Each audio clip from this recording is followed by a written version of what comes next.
And we are live. Hi, everybody. Hope you're doing well today. I am fine for the most part. I got some stuff done over the weekend that has helped me fix my shoulder up. I'm still pinched I'm still dealing with a bit of a twinge, but it's nowhere near as bad as it was last week. So I'm pretty grateful about that. So I'll explain what happened, but to get to brass tacks, we are playing some more Resident Evil 2. We're playing more of this, and we're still going through Clair B. And last we left off, if I remember right, we had fought William Birkin, and we had gone through the sewers. We encountered Leon in the sewers, and now we are... Let's see. I think I'd also just use the medallions because I didn't want them in my inventory. So I'm gonna go put these in here real quick. But yeah, so what happened, so for those that don't know, over the past week, I had been dealing with some really severely bad back pain. In particular, my right shoulder area, and I could feel it like up the right side of my neck and down my right tricep. It was not good. I was feeling some really bad pain. And I couldn't end up working. I had to use some sick days even to try and get myself fixed up because, you know, if I couldn't work, if I couldn't physically be able to lift or do a whole lot of stuff by getting my arm over my head, there was no way I was going to be able to work. And it sucked.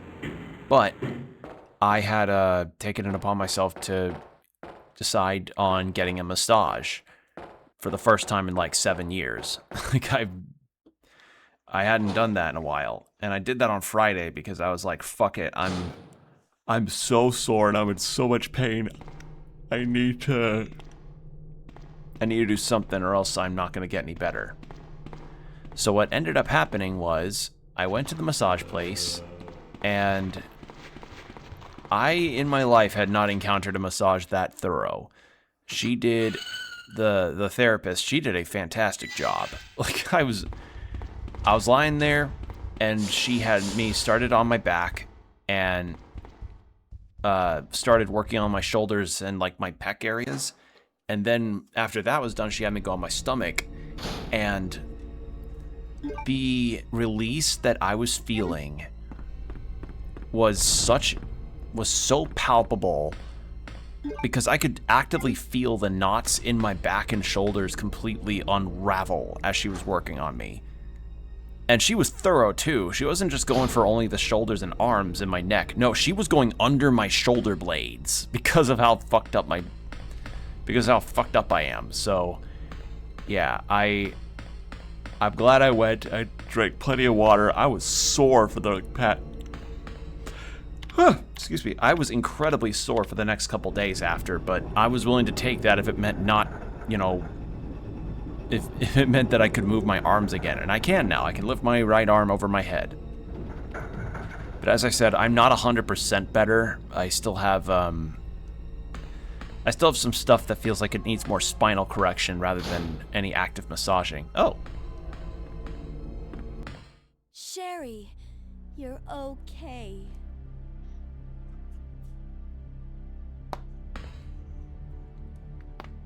Sherry, did your mom give you something called G-Virus? Either a vial or a test tube? G-Virus? I've never heard of anything like that before. Are you absolutely sure? If you give it to me, I'll hold on to it for safekeeping. But I really don't have anything. It's the truth. But why would her mom say something like that? I'm a kid in the 90s. My only concerns are having Surge Soda and Orbeez and, I don't know, Light Bright. Like, despite being born in 1996, I was more of an early 2000s raised kid. Anyway, so it's just a lot of adjustments from here on to try and unpinch the nerve, but for the most part, all of my pain has been dealt with, and I can wake up without feeling super awful, and it's great. I'm feeling so much better.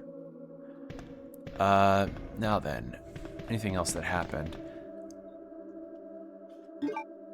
Oh, right, I need my lighter.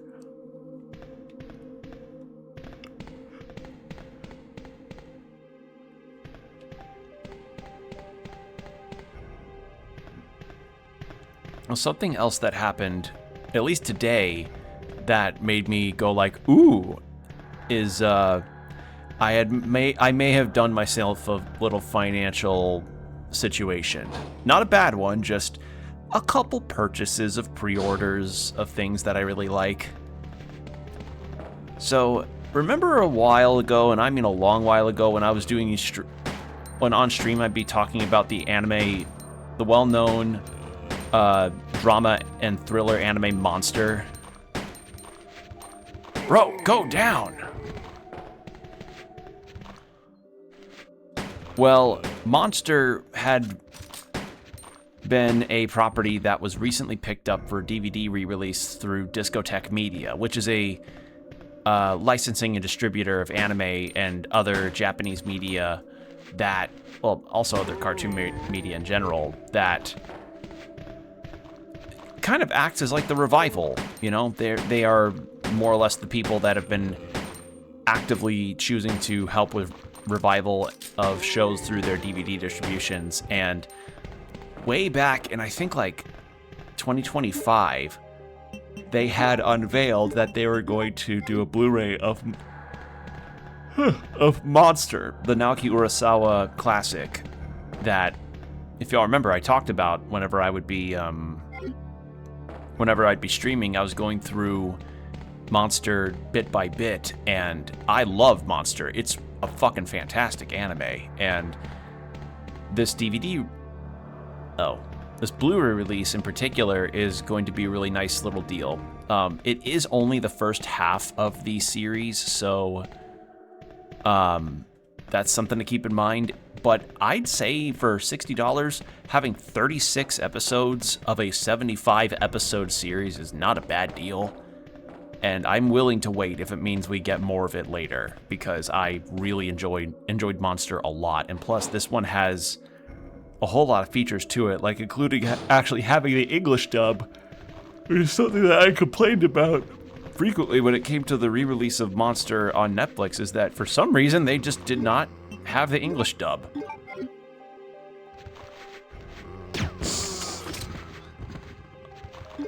Oh, cool, so it doesn't, alright, well.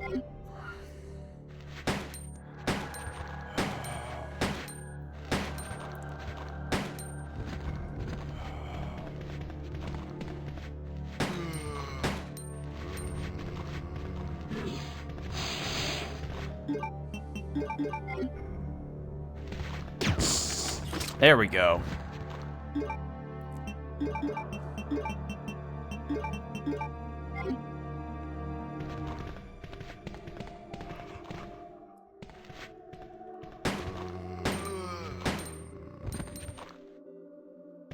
All right. Anyhow, so Monster got its Blu-ray release, announced for a Blu-ray release sometime back in 2025, and it was set to have some kind of release in 2026, which I was waiting for with bated fucking breath for the longest goddamn time. And finally, after months of waiting and occasionally popping over to Discotek Media's Blue Sky just to see, they finally said, hey, go pre-order this now. So I went ahead and did the pre-order because I really like Monster a lot, and I want to spread the gospel that is Wolfgang Grimmer, one of the best supporting characters in anime, period. It's just such a good show. Such a fucking good show.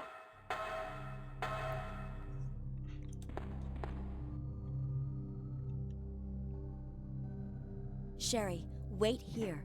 I'm going to check it out by myself. Okay, I'll wait here, but hurry back. So that was one purchase I did where I was like, is this going to be a little financially irresponsible? Yes, but it's an anime that I thoroughly enjoy, and I know probably will not last long as far as I'm just gonna put this over here. Last long as far as the window it'll be available, because not all of Discotek's DVD releases are forever available.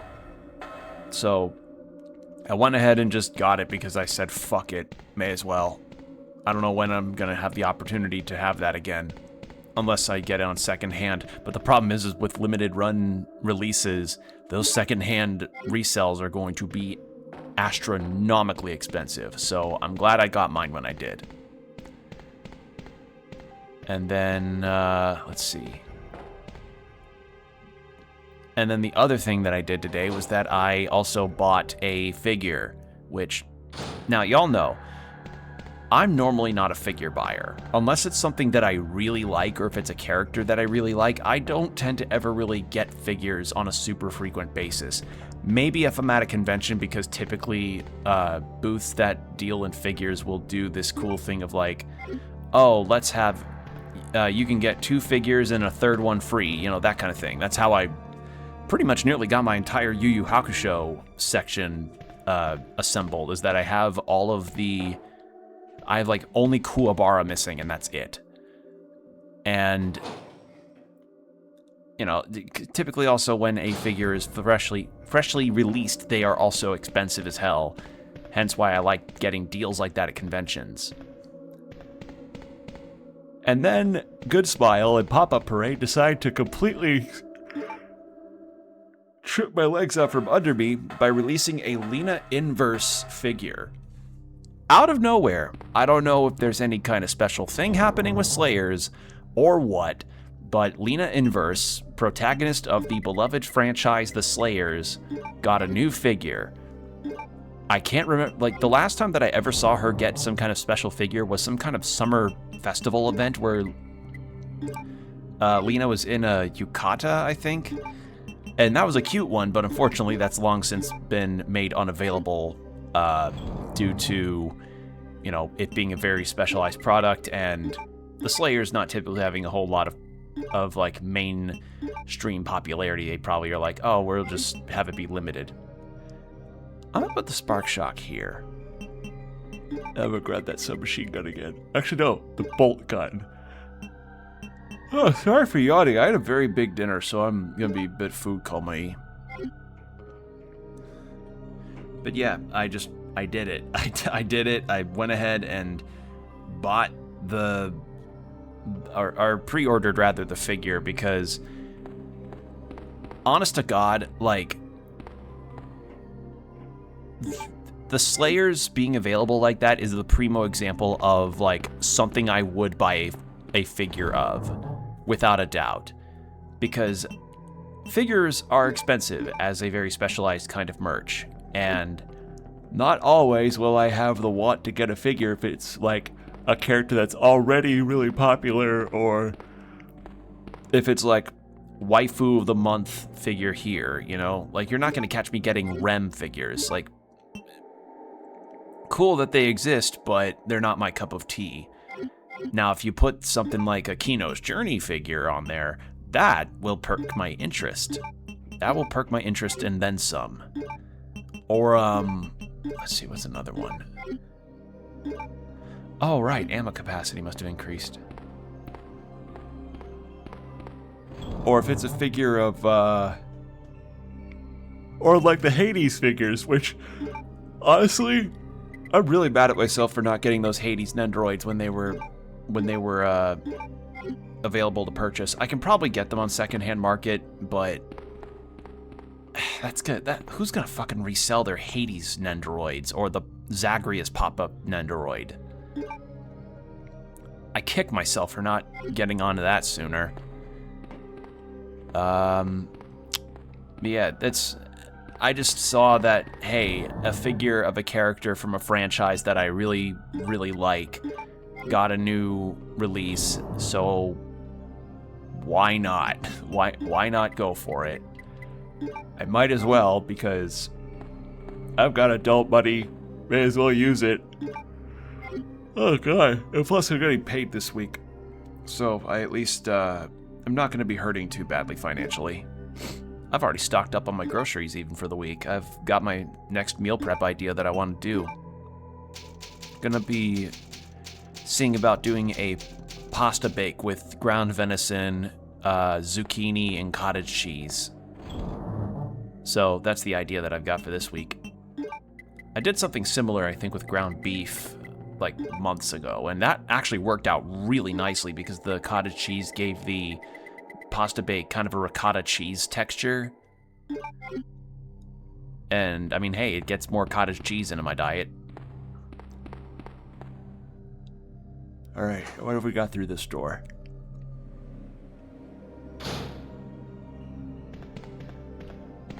Boss fight? I noticed the... Oh! Right, yeah, Leon took this thing, so she's just going down here this time. Ah.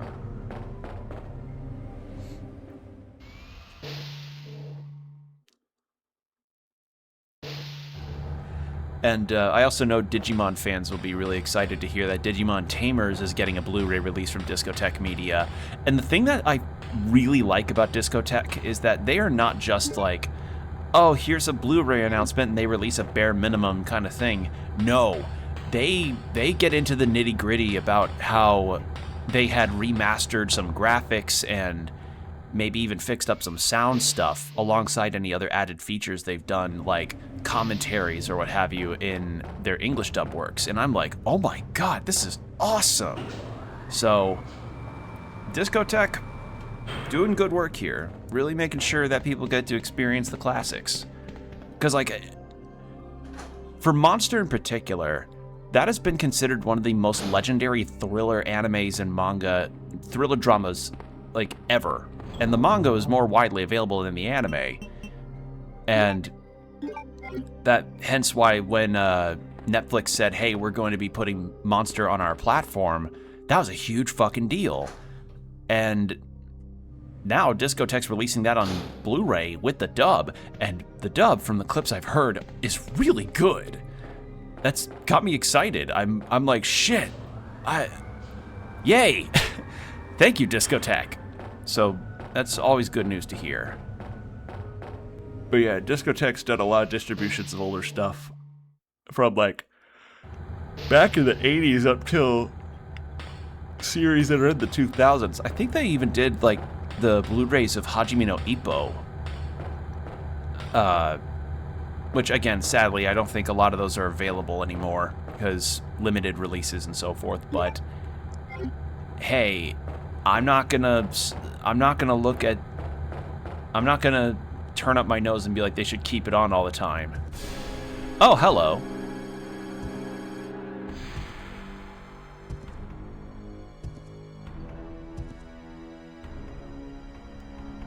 Your DoorDash is here.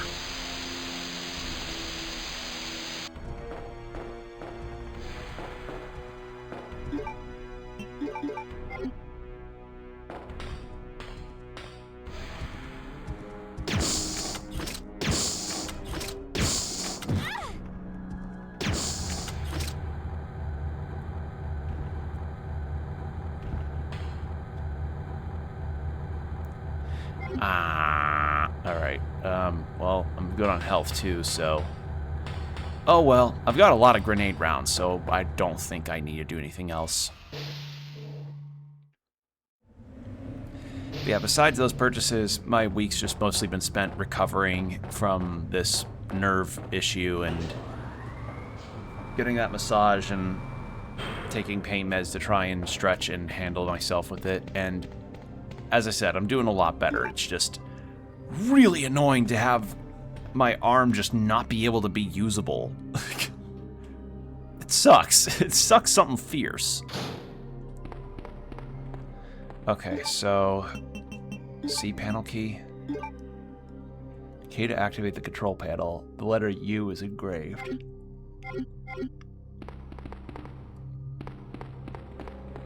Ugh. Okay.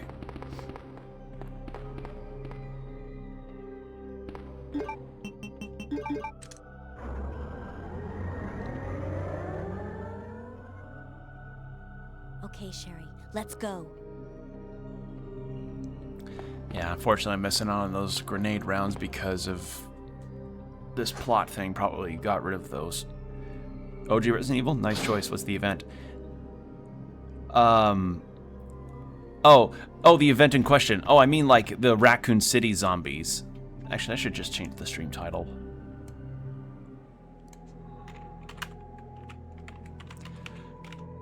Because, like, I posed the question a while ago, like, what would the rent in Raccoon City be like, given the,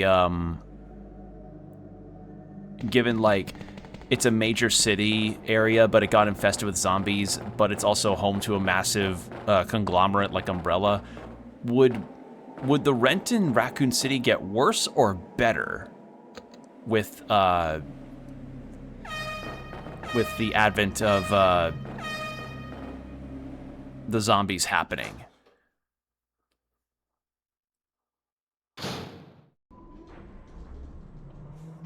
But yeah, I've been playing classic RE2 because I want to see how this compares to the remake, because at some point I do want to replay the remake and see how it compares. And so far I'm seeing a lot of differences as far as my memories of the remake versus this one are concerned.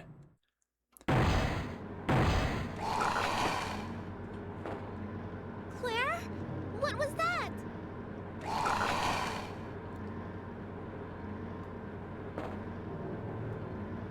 Don't worry. Just wait here. I'll go and see what it was.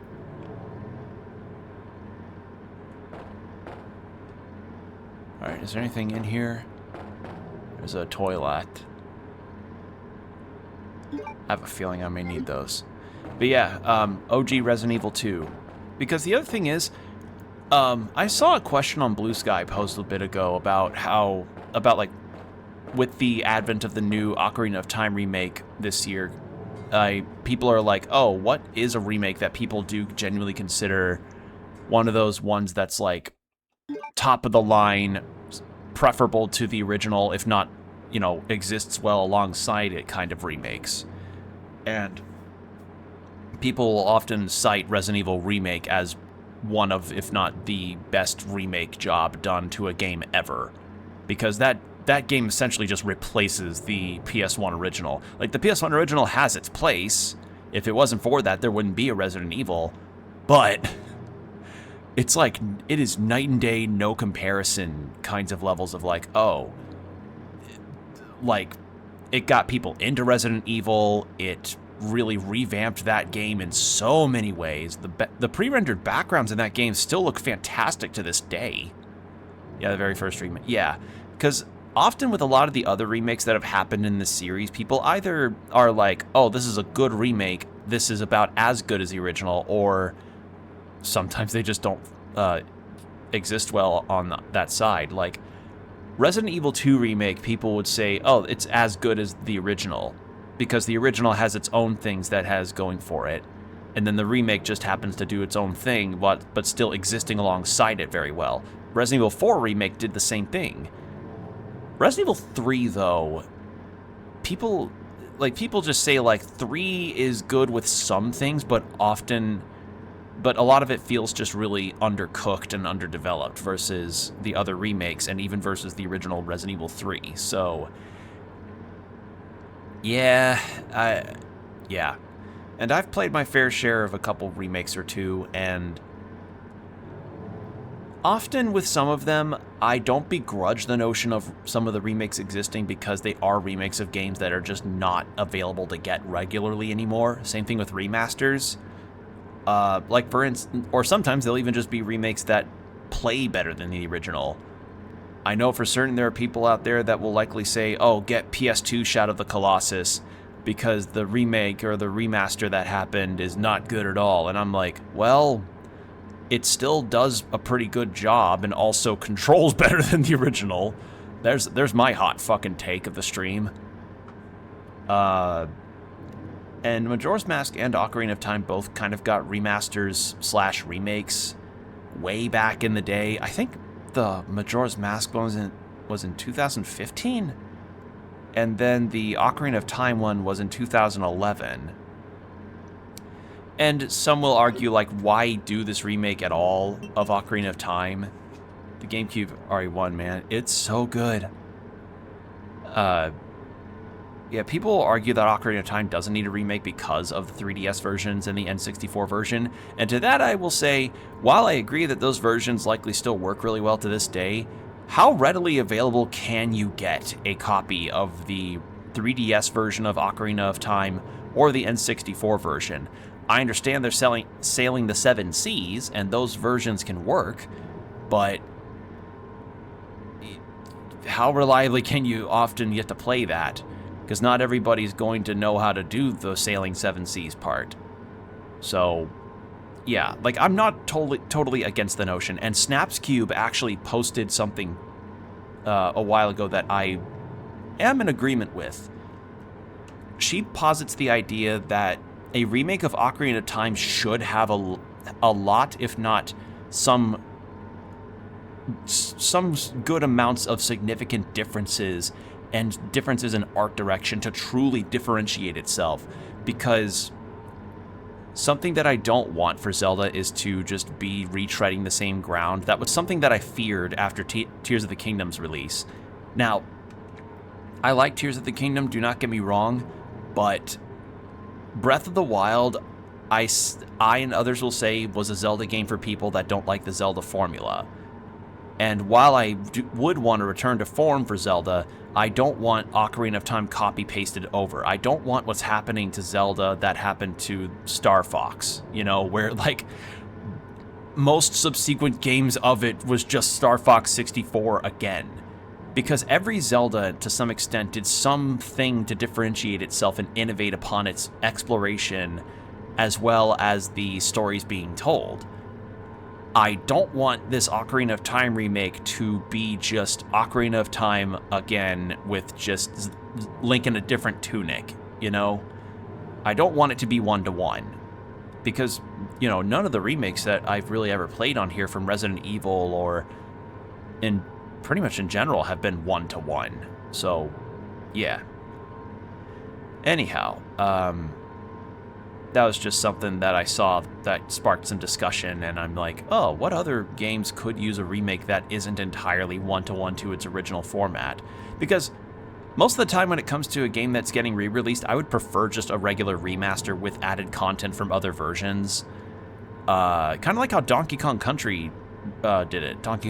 Specifically Donkey Kong Country Returns, because that game, while I don't agree with its price point, did at least do a thing of like, oh, let's remaster the Wii version of the game and add the 3DS content in. And then I turn to my right and I eye my copy of Dragon Quest VIII on the PS2, and I happen to have it on 3DS as well, and I'm like, that kind of content fusion could be huge. So, yeah.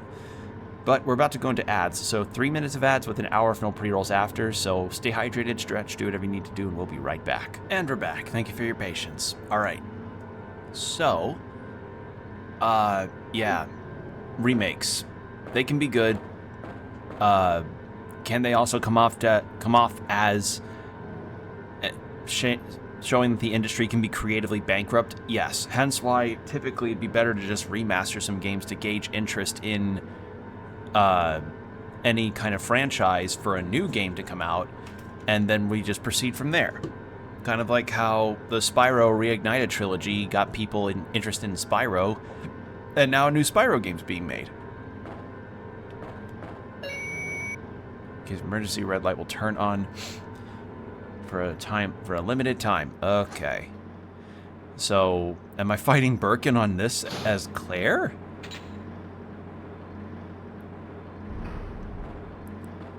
I guess I am.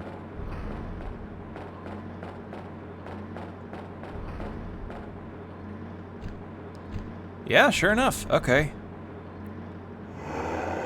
Is this the same form? I don't remember.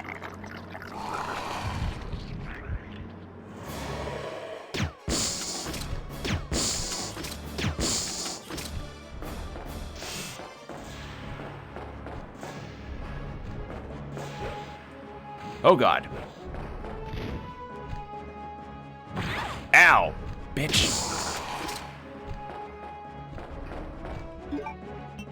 I'm fine.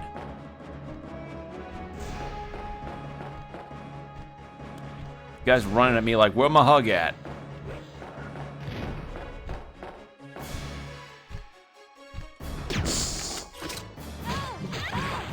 Oh my god.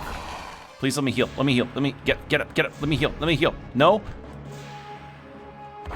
No! Asshole! So something else that I've been warned about, tank controls. Yeah, I've gotten used to them, but they still are, I still have moments, especially with the camera angles, because the fixed camera perspectives means that a lot of times that an enemy is out of sight. Wait, fuck, I have to go through, oh. Wait, do I have the key? I think I do. Hold on.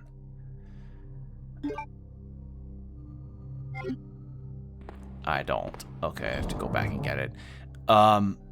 So as I was gonna say, Steam Next Fest is happening right now, and y'all know I'm all over that because I adore Steam Next Fest as far as getting to play a lot of demos of games that are coming out, and I have selected the demos that I want to play. The thing is a few things. One, I know for certain I'll be doing Friday and Sunday. Saturday's kind of up in the air. And if Saturday doesn't end up working out for the Next Fest demo weekend, I'll probably save the demos I've listed for another time.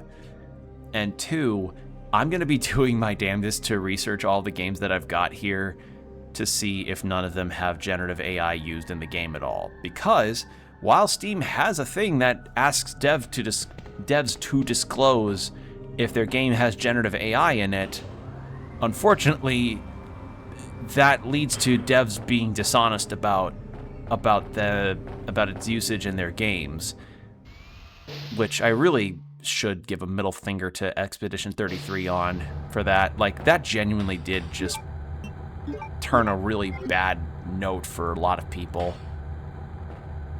That fucking blew.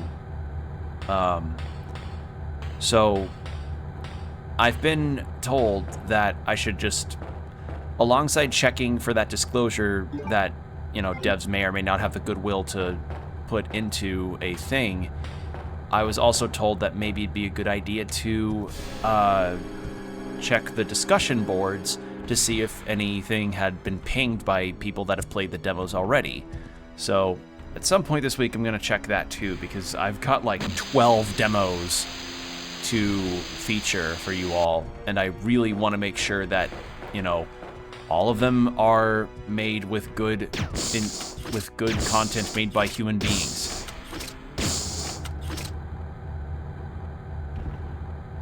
Because fuck generative AI. With every goddamn fiber of the goddamn world. Alright, I'm just gonna leave that grenade rounds.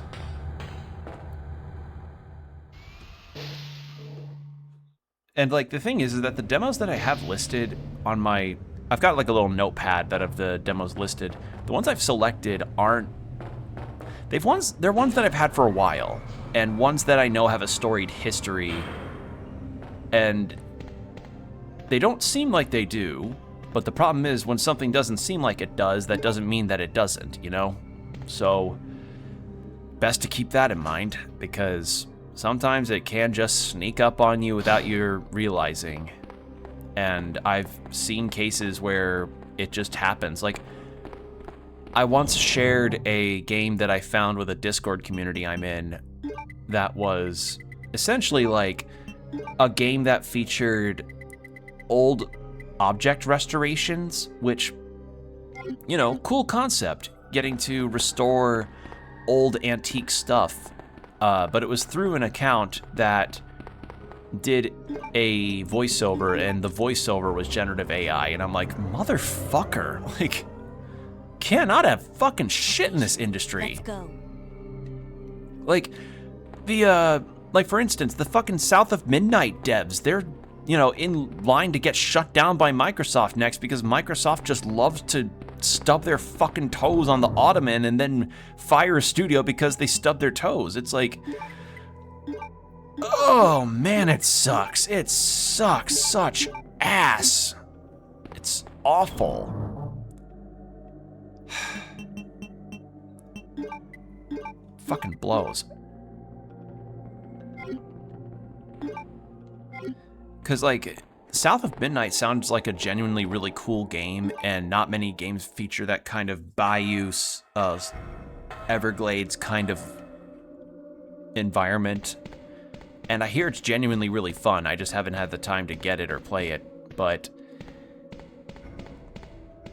to say I'm disappointed would be putting it generously. To say I'm shocked would be not really. I'm not really that shocked that Microsoft pulls that kind of shit to a game that's won awards and gotten such high acclaim.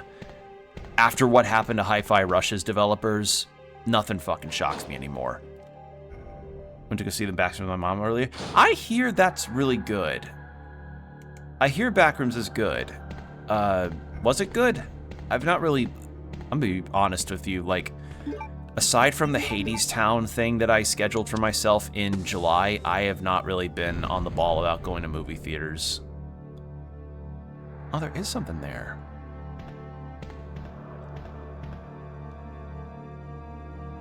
W box key.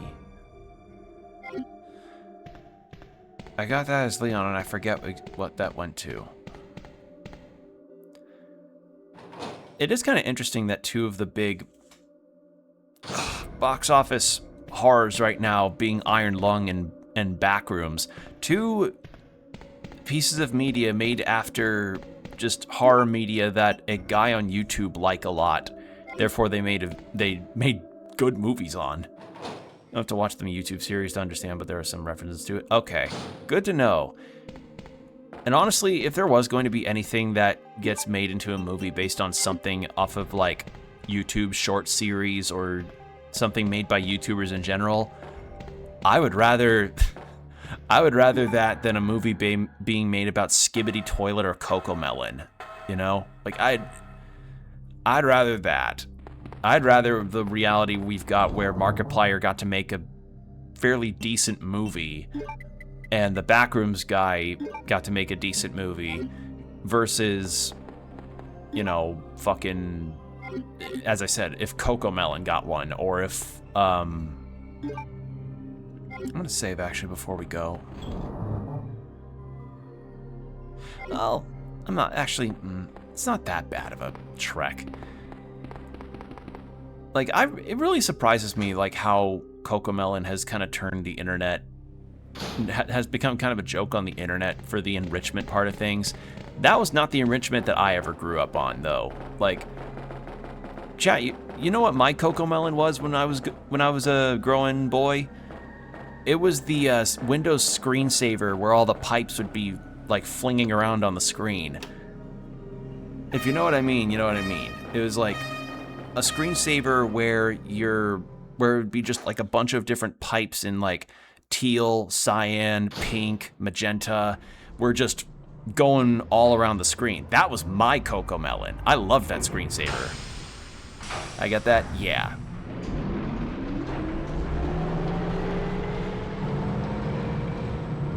Like, there's just some sensations that I really feel like are better suited to be movies than others, and ones that I'd rather be movies than others. Claire? What was that? If anything, like with the popularity of SCPs, I'm shocked there's not an SCP movie. Just wait. I know Slender Man got a movie, but It was. apparently it's not very good.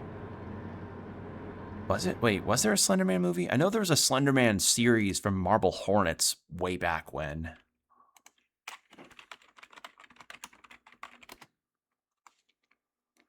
Yep, back in 2018, and it's not favored very well. Yeah. Stick with Marble Hornets if you're going to go with a Slender Man horror-related thing. It's cheesy, but it's pretty decent for what it's got going. Possible, but lots of legal issues. There are a lot of redesigns that need to be done, and they'd have to contact authors. Yeah, that's the other thing, is like, are all those authors anonymous as well? Because I don't know if that would be something they'd have to deal with, because you also have to consider how old a lot of those entries are. Like, some of those entries for, some of those entries in SCP are very, very old. They're separate people, yeah, not a company. It's like a creepypasta. Yeah, it's a forum as opposed to any one particular body of work like Iron Lung or the Backrooms. If anything, maybe making a movie about horror forums would be a really intriguing idea, but I mean, I feel like it's kind of a mixed bag on like making movies based on forums and or internet style ways of connectivity. Wasn't there a horror movie a while ago where it was like 4 teenagers on a video call with each other, and one of them's like, "Hey, I got a new laptop. I just found it randomly on a subway," and then it turns out the person that was the owner of the laptop was like some weird messed up person. Yeah, like apparently that one wasn't very good. Can I get up, please? Please let me get up. Please let me get up.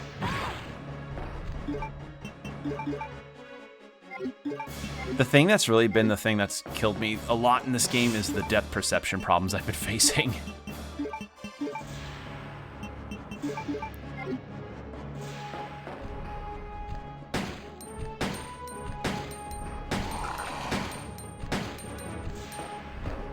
No, you don't.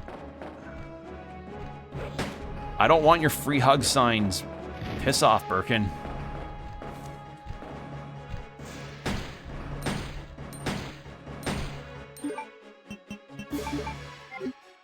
Camera kills more than monsters. Yep.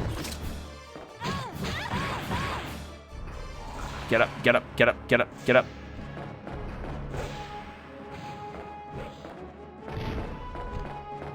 Oh, God. Oh!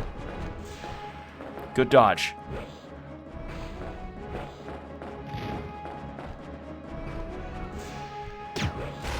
Oh my God. Yes, you can jump. Really cool.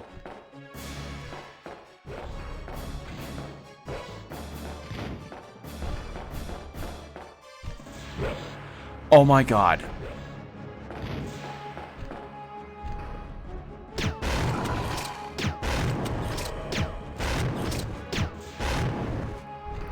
There we go.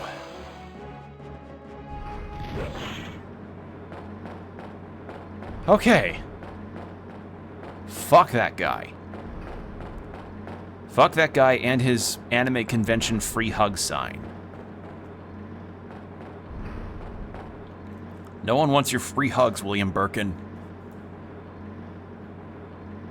Actually, yeah, they don't even do free.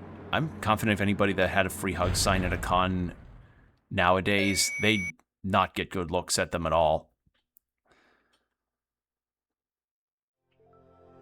Isn't this... That's okay. You keep it. I'm sure it'll keep you safe. Wait here for me, okay? I'm going back to look for your mom. Thanks, Claire. Even though I'm an only child, neither of my parents ever spent much time with me because of their work. But now that you're with me, I finally have someone to rely upon. Sherry.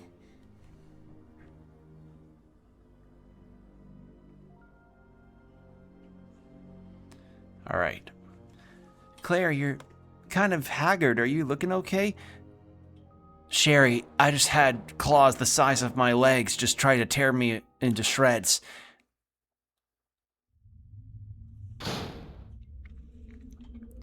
Yeah. So, I'm excited to, going back onto the demos situation, I'm going to be excited to get to share more of the demos that I've been able to find with you all, because genuinely, some of the ones that I can find on Next Fest tend to be really fun. It's just unfortunate that I have to wade through so much AI bullshittery to fucking get to some of the good stuff. Most of the time, whenever I see the ones that are recommended through my wishlist, it's ones that I already downloaded the demos for. Which, I mean, I guess, again, that might just be an issue of, like, oh boy, would it be nice if we didn't have to deal with this shit anymore, but oh well. Oh, for the AI bubble to pop. I feel like the day that pops, that's going to be a really interesting thing to see in the world.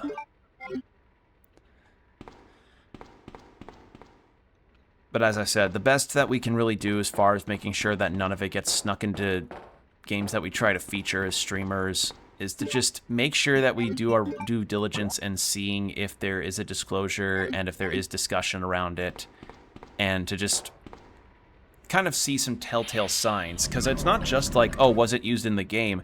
It's also a matter of like, was it used in the promotional thumbnails? Because that's something that I see a lot, is that devs will sometimes, people sometimes go like, oh, only AI usage used here was in promotional art. And I'm like, wow, way to show that you don't really give a shit about having good art. Pissing me off.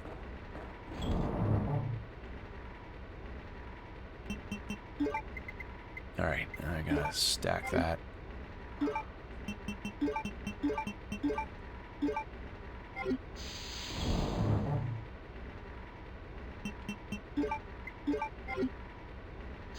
Alright, and once I reach danger, I'll use that herb combo. So yeah, like since I've selected the demos, I'll get on to also checking to make sure that they don't have any, because like as much as I like to trust that the devs of the games that I found here didn't use it, I'll want to make sure in totality. Because it sucks too, because sometimes I've seen some games that have some genuinely cool concepts, but then like I'll see it disclosed at the bottom for like translation of languages, and I'm like, oh, come on, man. It's just disappointing. It's disappointing and infuriating how much of a crutch people tend to use it as.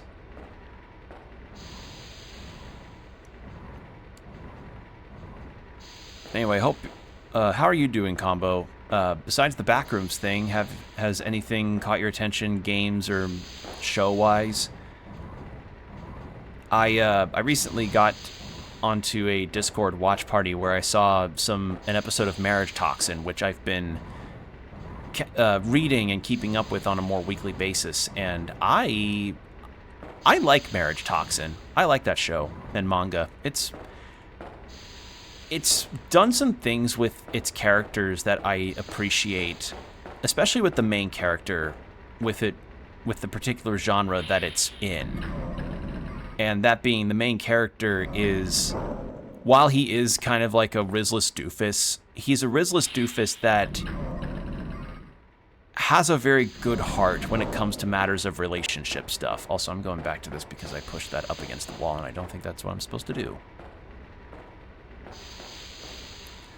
And I know Witch Hat Atelier is also up there for a lot of people for watching presently, but I've not gotten on that yet. I've been very bad about it. As I said, my ability to watch stuff has just... Yeah, still playing Silver Keys, but besides that, that's about it. I want to get on that at some point. Silver Case. Because I hear it's like not a bad game at all as far as like how it plays out. And I love Suda51, so yeah. And actually, speaking of Suda51, if there's anything else that I would adore to play at some point, I really need to get on Romeo as a Dead Man. Because that game released and got a lot of really good reviews, and it sounds like it's just the most Suda51 game to ever Suda51. And I just haven't gotten on it yet. Like, financials with my apartment stuff has not really been allowing that. And granted, it is likely my own fault, considering I did also just buy a Lena Inverse figure and a DVD, or a Blu-ray rather, of Monster, but it's also because like groceries and gas prices. That is a demo. I will warn the game doesn't pull its punch, though. It definitely is a crime investigation game. Yeah. I appreciate you saying that, Combo. And that's something that I'm no stranger to also wanting to recommend things to people that tend to have disturbing content in them. God, a while back. Y'all remember that Scald Against the Black Priory game? I was recommending that to somebody, and I was letting her know that, hey, this game is very much like rooted in eldritch horror and has some messed up imagery, and the pixel art with it can get a bit disturbing, so heads up.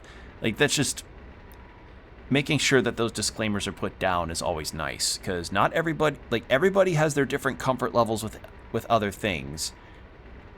I mean, that's why when I played Mouthwashing for the first time, I had the content warning link available for people to click on to see if it's a game that they'd be okay with viewing.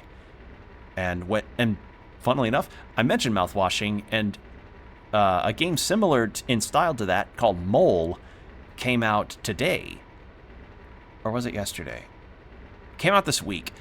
And that game's also got a very similar style in terms of how it discovers its themes and the content that it features. So I imagine there will also be content warnings around that game as well. So, yeah. Investigative report on P epsilon gas. The P epsilon gas has been proved. This report demands immediate attention. The P epsilon gas has been proven capable of incapacitating all known bioorganic weapons, BOWs. As such, has been designated for emergency usage in the event of a BOW escape. Reports based on data collected during prior incidents indicate the potential for negative side effects. The P epsilon gas has been proven to weaken BOW's cellular functions. However, prolonged or repeated exposures will result in the creation of adaptive antibodies to the agent. Furthermore, some species have been observed to absorb the P epsilon gas as a source of nutrition and use the toxins extracted against anything perceived as a threat. The use of the P epsilon gas should be severely limited to extreme cases only. We strongly request the authority to reevaluate the P epsilon gas deployment system. We would like this reevaluation to take place immediately. 2nd R&D Ruins Security Team. Okay. You like the island of Dr. Morose? It has more tame and doesn't cost too much. I've heard of that. What is that? What is that?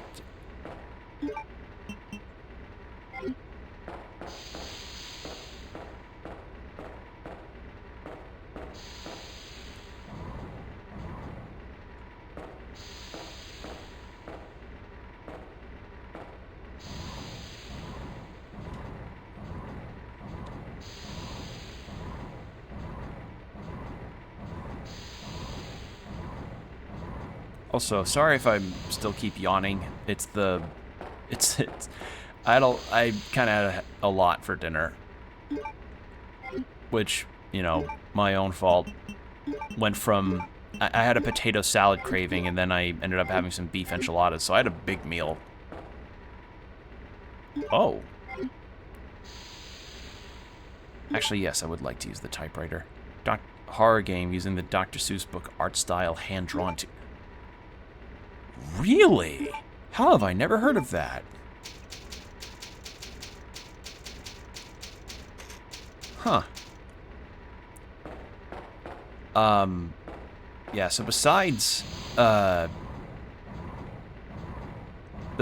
that, I've also been chipping away more at my audiobook repertoire, and one of which that I recently finished was Book 2 of Lord of the Rings.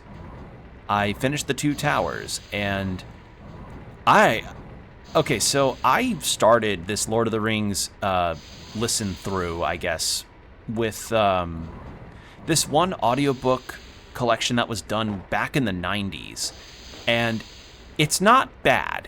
The guy that does the narration is good, does diverse voices and everything, but for The Two Towers, I was told by my dad to change over to the Andy Serkis version of it, because Andy Serkis, who's the guy that did the mocap and voicing of Gollum/Smeagol, apparently does a really good job. And he was not exaggerating. Oh my god.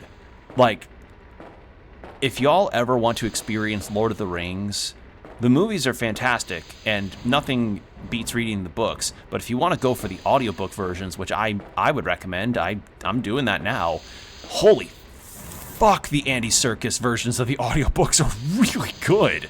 That man's got some incredible voiceover chops. Like, the voice acting and voiceover he does is really fucking good.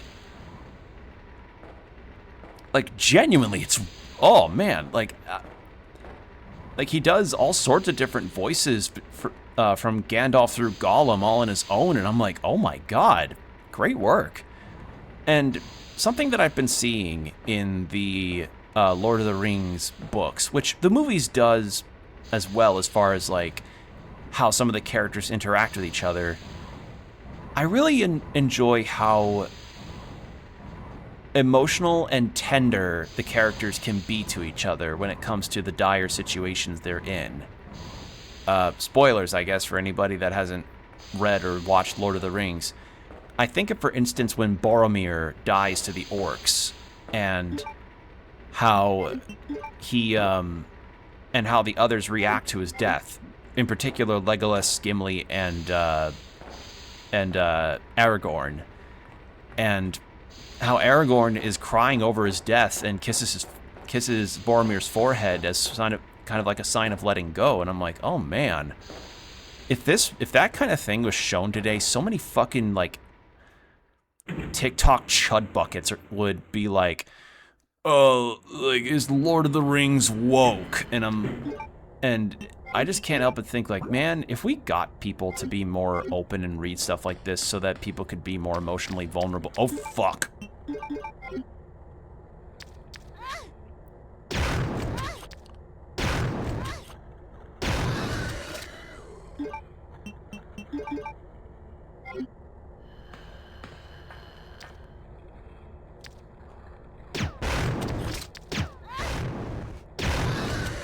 There we go. But yeah, that was just something that I noticed as I'd been going through it, and I was like, yeah, it's really nice and sweet that these characters can be so, you know, vulnerable with each other and just be more in tune with being tender. And that's just something that I really wish that was explored a lot.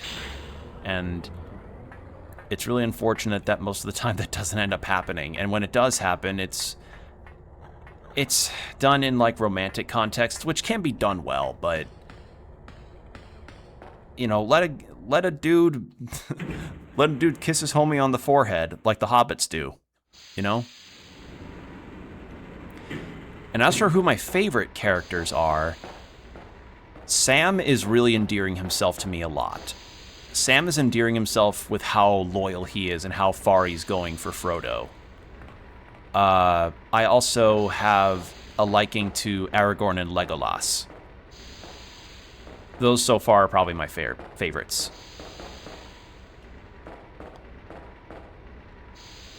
Can I get up this?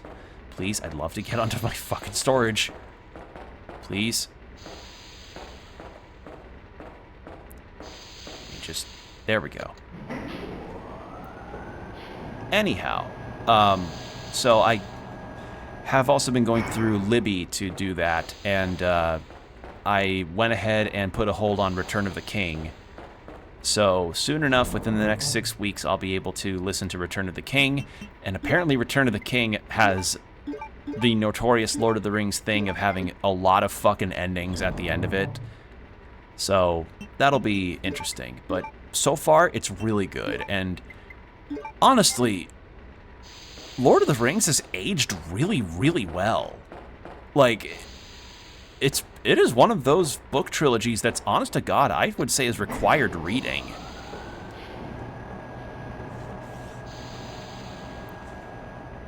It's good stuff.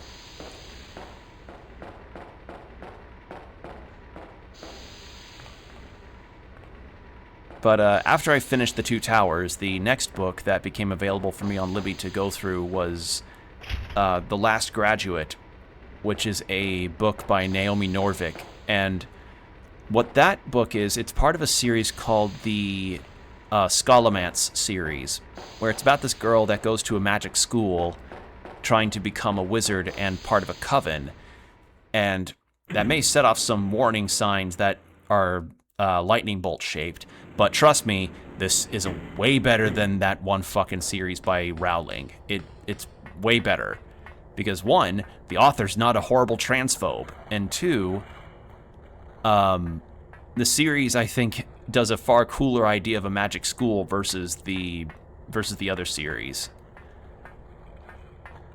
One of those things being that the school in the Scholomance series is actually actively trying to kill its students. Not out of any kind of malice or anything, but because the school is so horrifically neglected by the staff and everybody around it, that monsters straight up just run rampant. Think if a school was 74% mimics. That's essentially the Scholomance. Like, the Scholomance is just a whole fuck ton of monsters exist in this setting, and the students' job, on top of their homework, as well as also trying to navigate their own social lives, they're also trying to survive a school that has monsters that basically fall out of the wallpaper. And I wish I was exaggerating, but I'm not. Like, genuinely, the students have to watch their toothpaste and watch their marked power room. Can I not? It's genuinely really cool. So it's about this girl who's... I'm on the second book, but I read the first book a while ago. I forgot her name. Hold on.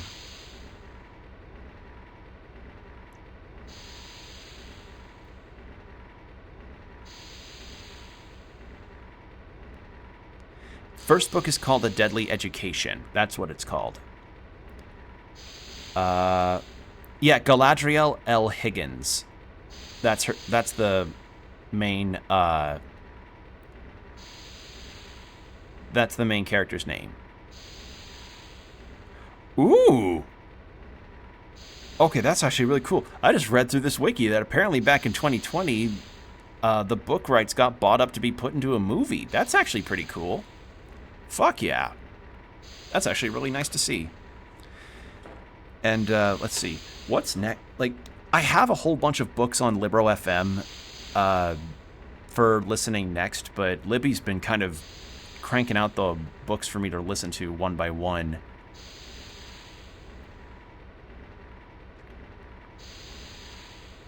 So after... Oh my god. So after this second book, what is next? Okay. Within 4 weeks, I'll get A Drop of Corruption, which is the second book in... I forget what it's called, this series, but it's another fantasy series. You know, big shocker, but it's a really cool one. It's a really cool series. At least the first one the first book's really good because of the setting as well as the mysteries at play and the power system that isn't really a power system. It's... I'm gonna get on a whole book tirade, sorry. It's just, there's a lot of really cool things in some of the books that I'm listening to, and I like sharing them.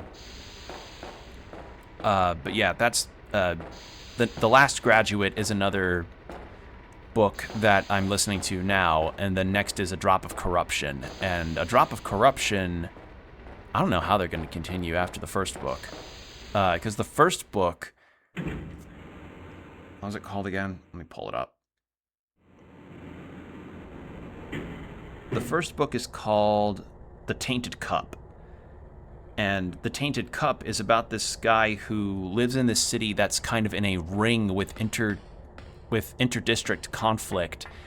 And he and his mistress are trying to solve a murder that is of a very particularly interesting nature. That nature being a poison that causes a tree to sprout from a living person's body. And how the setting's not just dealing with this murder, but also dealing with the fact that their world, the city that they live in, is constantly being accosted by gigantic, monstrous titans that will try to swallow their city whenever a massive flood starts to hit during rainstorms. Like, it's such a fascinating world. And that's just like the world stuff and the general plot. The characters themselves have interesting things going on. The main character is dyslexic, which is interesting. You don't normally see that seen in most media. How the main character has to struggle with being dyslexic because when he tries to read, he essentially describes the words as like they're wavering and cannot be focused on.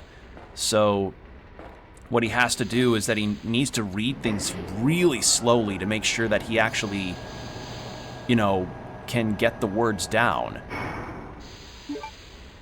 And when he does, you know, he can at least recite the information well. And he can recite it because he is of a particular class of people that went through a type of enhancement to their minds that lets them be able to recall information to a near perfect basis through some kind of Pavlovian stimuli.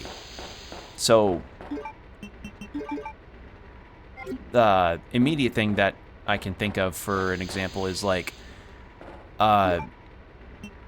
towards the beginning of the book, he's trying to investigate the scene of the crime and what all he can gather for information.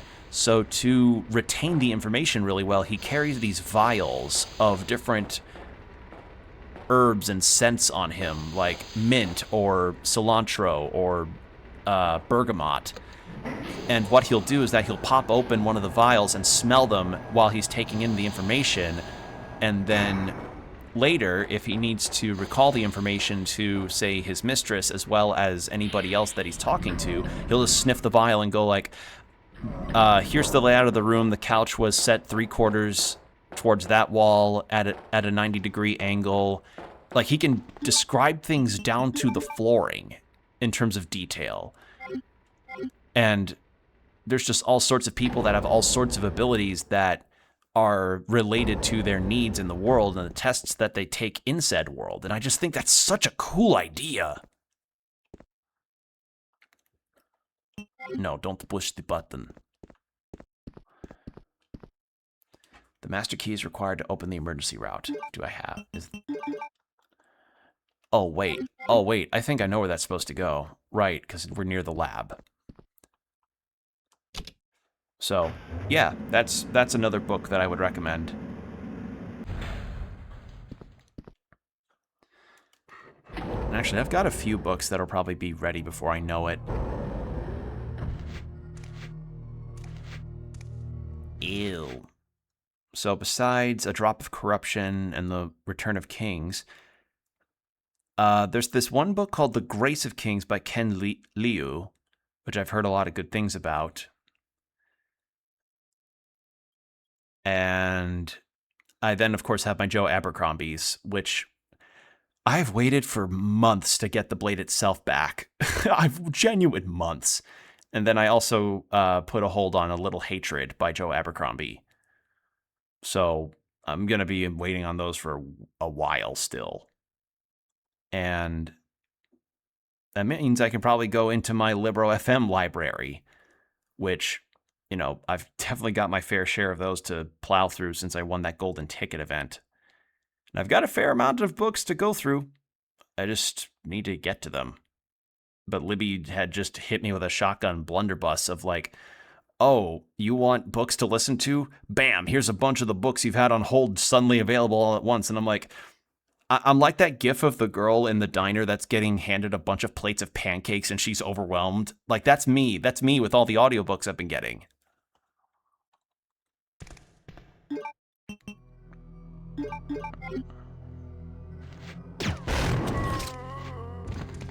Touche.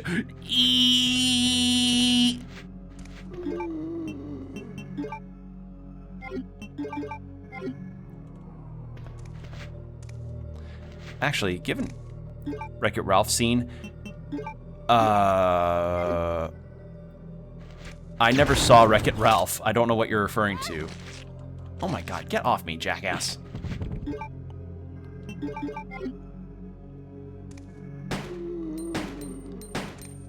Please describe to me what scene you're referring to. I have not seen Wreck-It Ralph. That's the only thing I could think of. The pancake gif. Yeah, if there's a pancake style gif in Wreck-It Ralph, I don't know of it. Like, I didn't watch it. Like, not for nothing towards Wreck-It Ralph, I've phased out of Disney pretty damn strongly. For many reasons.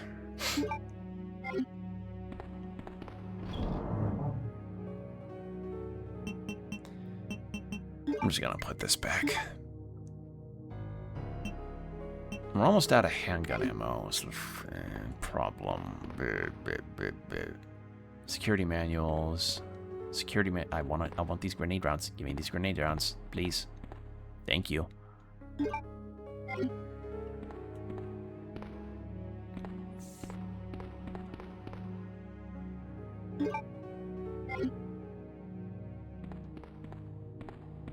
Anything in these lockers?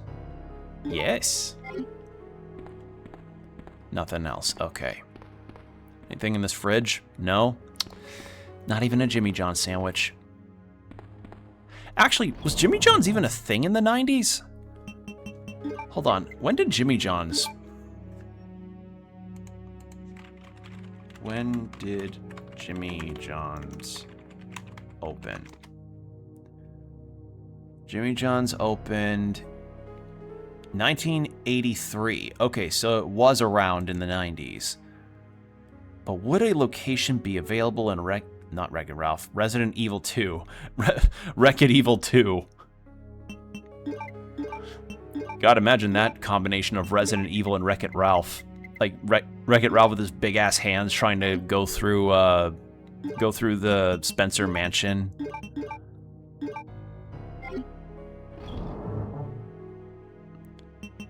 Fix-It Felix getting the piss scared out of him, and then his hot wife comes in and saves him. Lucky bastard. His hot action hero wife.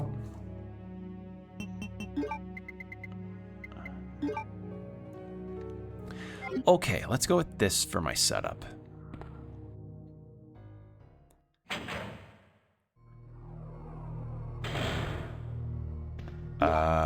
Now. This is where Leon came in with Ada to, you know, help her out with her injury.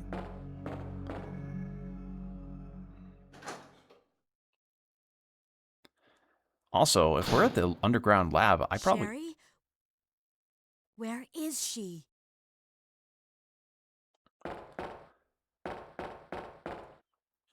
If I'm at the underground lab already, I could probably end up finishing Clair B really soon. Like, yeah. Still haven't been looking at too many games, though. Still waiting for a bit. Yeah. I've been keeping my eye on the ball for a lot of news of games. Actually, so I mentioned this on Blue Sky, and I'll say it here. Unfortunately, Grave Season's developers, Perfect Garbage, had stated that their demo that they had planned is no longer going through. Like, they aren't going to be putting the demo out for Next Fest, which they put out a devlog thing saying that they just want to fully focus on the final release so that they aren't having to keep up with a demo version and the final release version of the game, which I'm okay with. You know, that's fine, but I am a little sad because I was really hoping to play that demo for the Next Fest streams with you all, but I'm willing to be patient for that final release because, one, it's like 2 months away. That's not like, we don't have to wait that long for it. August 14th is when that game's coming out, so that's 2 months. I can wait 2 months. If I can wait for Radio the Universe news to come out over the course of however long that game's been in development, and if Silksong people can pretend to be patient for as long as Silksong was in dev hell for, then, or not dev hell, but like in development for, I can wait 2 months for Grave Seasons. The fuck is... Yoink.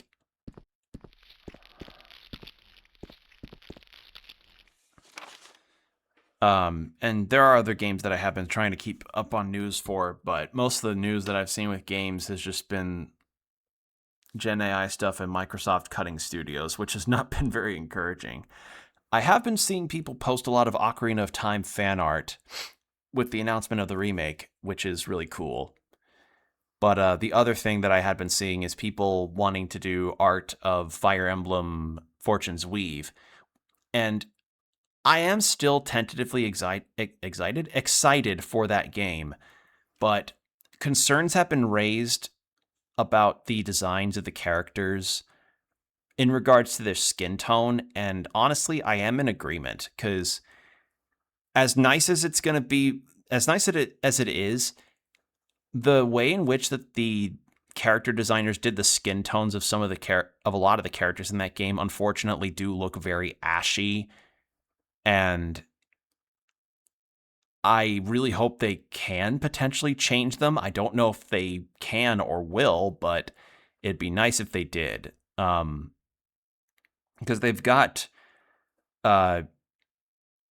give Alyssa a demo, try at some point. Alyssa. But yeah, if you know what for those that don't know what I mean, Fortune's Weave, the new Fire Emblem game, has a lot of POC characters, and that's really cool. But unfortunately, those POC characters have a very ashy skin tone, and that's not a very good look for your game. It really isn't. So people are really hoping that they either change that or some kind of acknowledgement may happen. But considering that's Nintendo and Intelligent Systems, I doubt it. Alyssa. Oh, yeah, Combo, you actually recommended this to me a while ago. I did wishlist it, and it looks really fucking cool. I just haven't gotten it yet. And I see that it has a demo, but my usual policy when it comes to demos that I cover for a stream are for games that aren't out yet.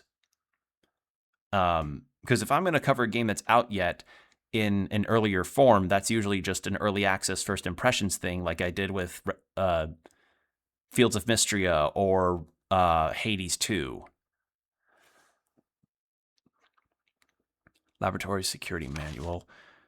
Laboratory in the instance of an uncontrollable... Okay, we already read this. And we also know that maybe we shouldn't immediately go for the gas, because the second we go for the gas, the monsters in there will adapt to the gas, and then, that means harder enemies down the line for me. So once it gets closer to the time, I'm gonna probably...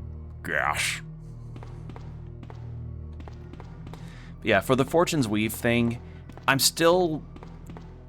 keeping my eye on that game. I don't think anything will end up happening with it, though, which sucks, because I am genuinely interested in a lot of ideas that are present in that game, but it's messy, and it sucks. It just is probably going to lead to more discourse regarding it, because I've been seeing people do fan art of Theodora and the other characters in the game, and people are genuinely really excited for it, and I'm like, yeah, so, but that's the other thing that I've been seeing alongside the Ocarina of Time remake. Just excitement with a tinge of like, oh god, I forgot you're here. I should have hit circle it. Hold on. No, I'm allowing a mulligan.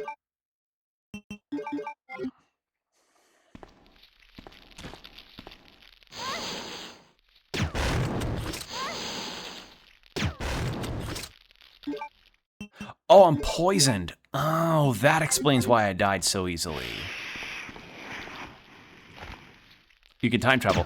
Yes, that is because I'm playing the PS5 version of this. The PS5 version, and I'm guessing probably also other versions of this game, let you do the rewind, like how the Castlevania Advance Collection let you rewind.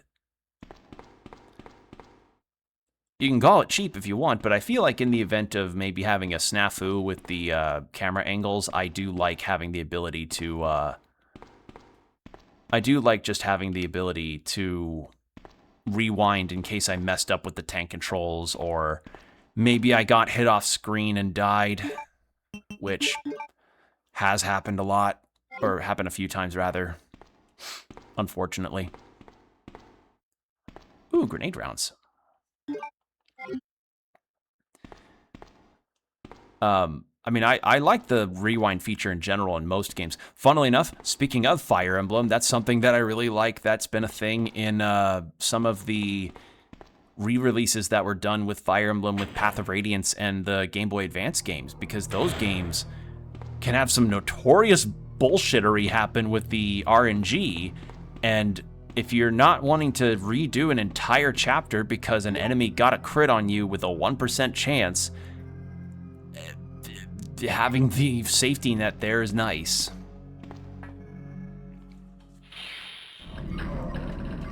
And I also like that for games like Three Houses and Shadows of Valentia, where they first had the idea of like, oh, what if you could just, I don't know, redo a thing because you wanted to because you didn't want your character to die in that round. Maybe you just put them in a spot that you thought was safe, but turns out it wasn't. It's nice to have that.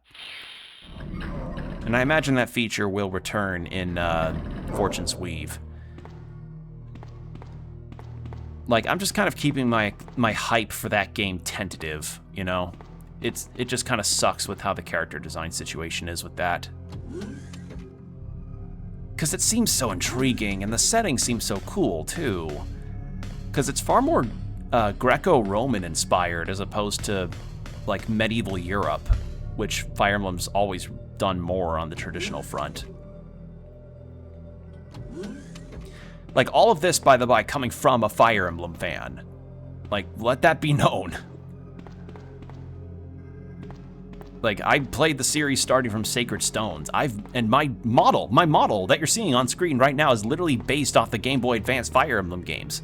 I love Fire Emblem. I just wish that it would do better in some ways. Because this isn't the first time Intelligent Systems has done a thing with their characters that I really didn't like. Or just a thing in general in their games that's very icky. Like, the myriad of really, really gross ideas in Fates. I mean, shit, just Fates in general. God, I hate Fates.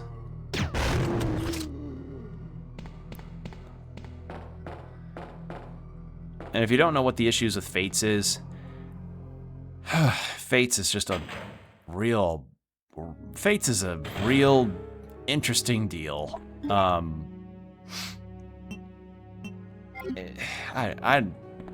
not sure if I want to get into that on stream right now, honestly, because I could point to a whole lot of stuff with Fire Emblem Fates that's wrong, and then just point out like why it's a game that I honestly wouldn't really recommend people try. Like, of the Fire Emblem games that I have played, I for certain wouldn't recommend Fates as your first, because the gameplay is relatively alright. It's just the story and characters that I find to be, like, irksome. And icksome, if I'm gonna be, you know, if I'm gonna put it any other way. Also, wait, there was a first aid spray there. Why am I doing this? Hold on. Like, y'all ever encounter that? Y'all ever encounter a game that has pretty decent ideas for gameplay and everything, but then when you get to the story and characters, you just kind of feel so bleh and or ew towards it? That's what I felt towards Fates. Like, I had the initial, like, excitement about Fates, but then as I think about the game more and more, and as I played some more of it, I was like, there are a lot of ideas here that I'm just like, why the fuck would you do that? Ugh. Anyway. Let's go get that first aid spray to clean ourselves up, and then we will get that fuse situation done. And yeah, sure enough, we're probably going to be finished with Clair B before we know it. So probably a shorter stream today.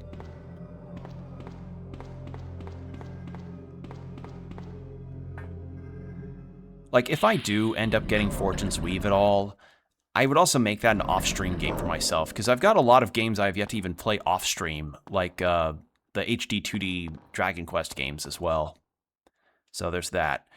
But yeah, ad break's about to start, so we're gonna go into 3 minutes of ads with an hour of no pre-rolls. So, oh hit my shoulder. Hydrate, stretch, do whatever you need to do, and we'll be right back. And we're back. Thank you for your patience. All right. I guess while I'm doing this, I wanted to make a small announcement about something. Something that I told Combo about, but I wanted to tell the rest of y'all too. So, I've always talked a lot about my liking for audiobooks recently, especially with how my job has let me be able to listen to audiobooks while I work. And due to that, I've really gone through the whole lot of them, and it's kind of got me thinking on the idea of doing audiobook narration as a side hustle, or at the very least just a project thing to do. You know, like something to try, because I hear it can be very fun. So I signed up for ACX, which is essentially a hub site where people can go and audition and do audiobook recordings and or upload your books to be narrated for. So yeah, because a while back I actually made a small, like, 3 audio file demo reel of doing just some audiobook recordings, you know, like I just did some passages, and I just thought, you know what, I keep getting told I should do this, maybe I should just go ahead and do it, you know, try it, wouldn't hurt. So I don't know when I'll actually follow through on the idea, but I at the very least made the ACX account, so sometime in the future you may hear me in a book. Who knows? Maybe. I don't know. It was just something I wanted to give a try. So yeah, I don't know how well it'll go because I don't exactly have a studio-worthy setup. Like, literally everything that y'all, like, what you guys hear whenever I am streaming or doing some kind of recording of something, it is straight up, I have a Blue Yeti microphone, and my fucking soundproofing is a set of blackout curtains that surround my computer. Like, I essentially made an office cubicle with blackout curtains. That's essentially my setup. So it's very rudimentary, but it works, you know, for what I've got. And yeah, I just wanted to finally say fuck it, make at least the account and see how auditioning could potentially go. I don't expect anything to get yielded out of it. I really don't, but it does not harm me making an account, you know? As much as it doesn't harm anybody to audition for a job that they're interested in that, you know, they may or may not want to get, or interview at least. Just, it doesn't hurt. It doesn't hurt. So, that's something else that I had done recently that I hope to, you know, progress with, possibly. Push the switch. Oh no! They're spating acid. Locked from the inside.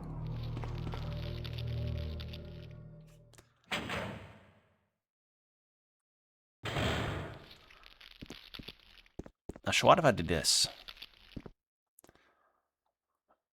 Oh. Oh, because I did it as Leon, now in Clair, the gas is gone and they adapted to it. That's why they can poison me now. Oh.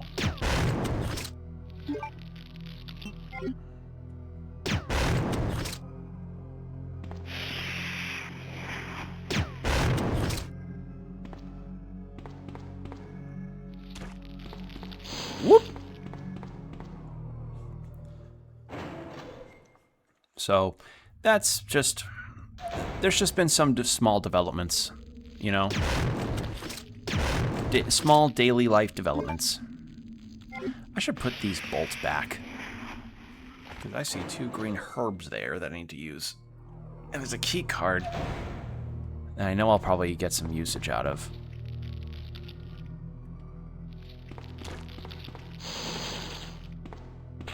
Oh god, get off me, get off me, get off, get off, get off, get off, get off.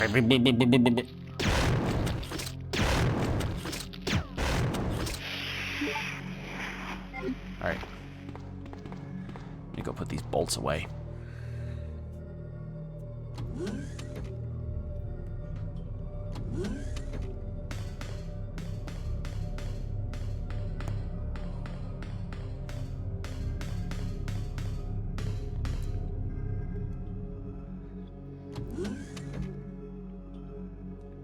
Yeah, I'm kind of thinking about what other books I want to listen to at some point, because I've gotten my fair share of recommendations. I'm just chipping away at a lot of them because there's a lot of books to go through. I've just been on a lot of fantasy, though, is the thing. Like, finding good fantasy can be a bit of a... Like, you gotta wade through a lot of things, and the other problem is you're also gotta wade through any books that may have generative AI book covers, which is a thing, and I really hate that it's a thing, but it is a thing nonetheless. Actually, I'm not hurt that bad. I should just go balls out, you know? Just go full on grenades. There was this one...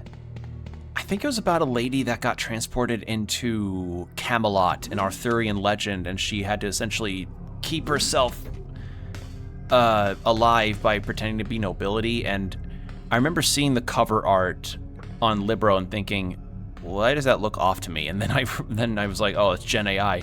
But apparently the author discovered that it was generative AI and had the cover art being redone, which is awesome. I love to see that, but it sucks that that's even a thing authors have to, you know, worry about now. What was it called? I'm gonna look it up. It's gonna bug the shit out of me. It's like a bestseller too, or it was like a bookstore recommendation rather. Fantasy. Already. Actually, is there any news on that second book for... No, I don't think so. Dang it. Where was it? Where was it? Where was it?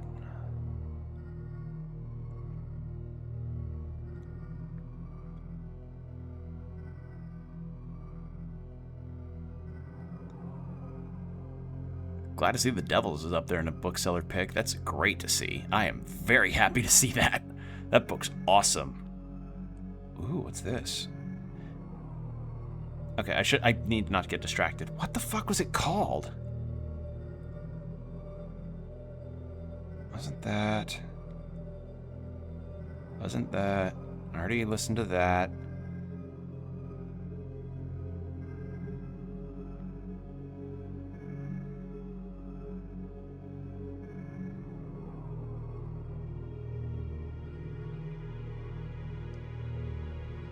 Where did it go?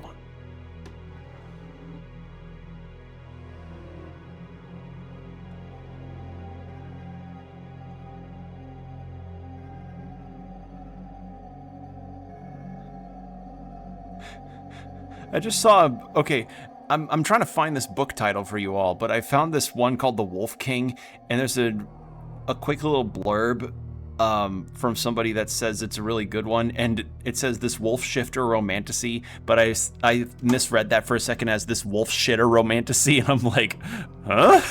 That's a fucking, what? That's a blurb. Not the wolf shitter. Alright, where the fuck is this book? It's... Alright, I think the moment's passed. Like, to put it... Yeah, I've just... It's not that...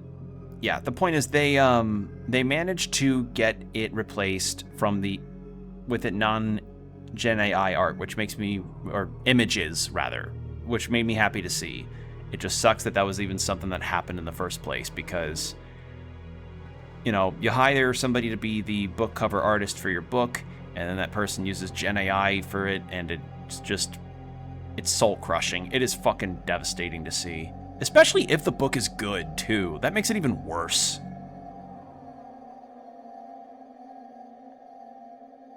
Yeah. Alright. But something else that I really like as far as the audiobook stuff is concerned is whenever they do full-on audio dramas with books, which is something that I saw with one of the ones that I finished a little bit ago, that being the Terry Pratchett Discworld collection. Now, I've only read The Color of Magic, and I read it back when I kind of was still attempting to get into reading, so fair to say that maybe I was not, like, entirely engaged with it, but I then listened to this Discworld collection that was like a full cast, and it used to be a BBC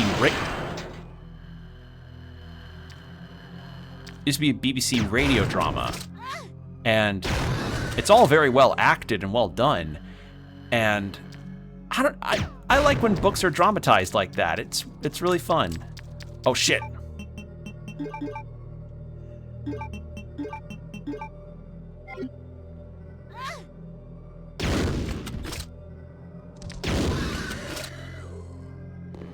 How am I on health? I should grab that green herb. Oh god, there's a third. All right.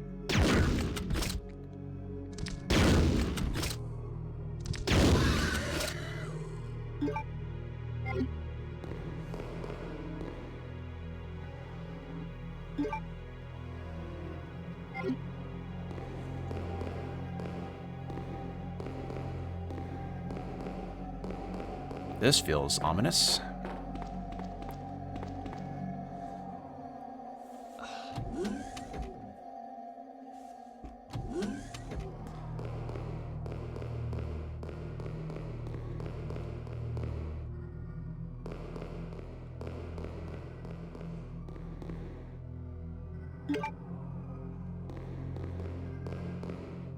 Got the lab map. Ooh.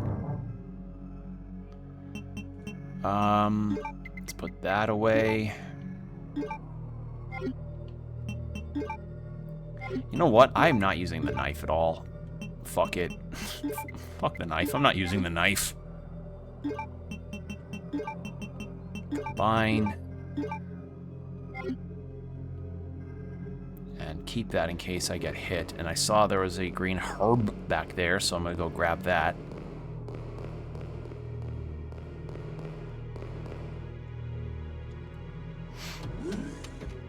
Yeah, that's also why I'm careful about vetting Gen AI on books is...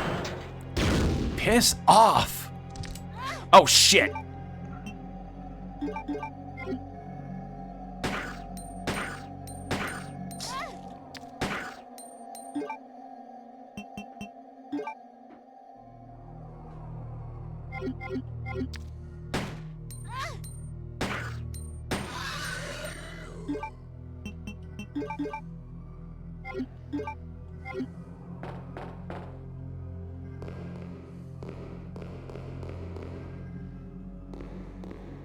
Let me grab these real quick.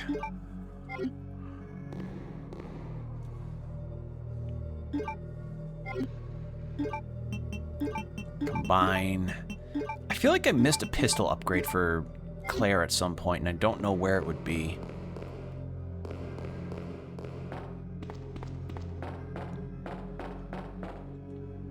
Get in there. But yeah, the notion of just trying to keep yourselves aware of, you know, where the generative AI is and how to avoid it is something we've got to really be sure about. Like, there's Chrome extensions and everything too that will help you see them better on Steam, because Steam unfortunately is not having to require devs to say if they did use it or not in their development process. It's such shit. Excuse me. That was a hiccup. Okay. Yeah, after I finish this, it is just gonna go straight into Clair A the next time that I play this game. Do I want to take the bolt gun out? Honestly, yeah. Hold on. And I have this taser gun, but I have no idea if that's any good or not, because I think I remember that thing from the remake, and it wasn't very good. Like, you shot an enemy with it, and then you let it charge up, and then it just kind of explodes on them. And I don't know, I found it to be very ineffectual. It's not very good.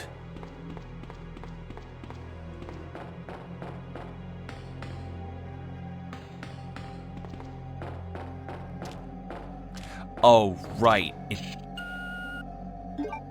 This fucking place. I forgot.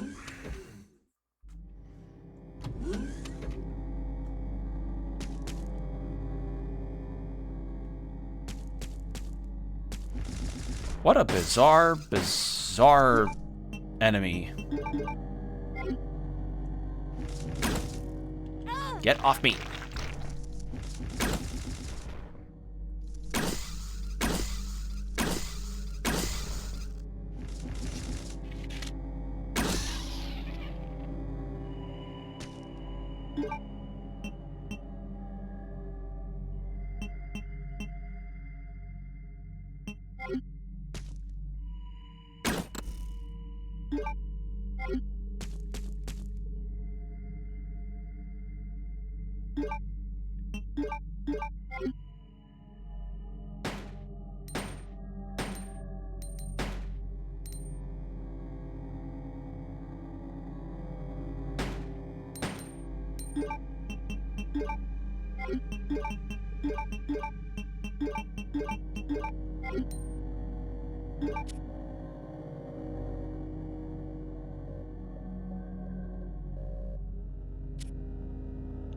Oh, right, need to find the username. Pff, I forgot. Hold on.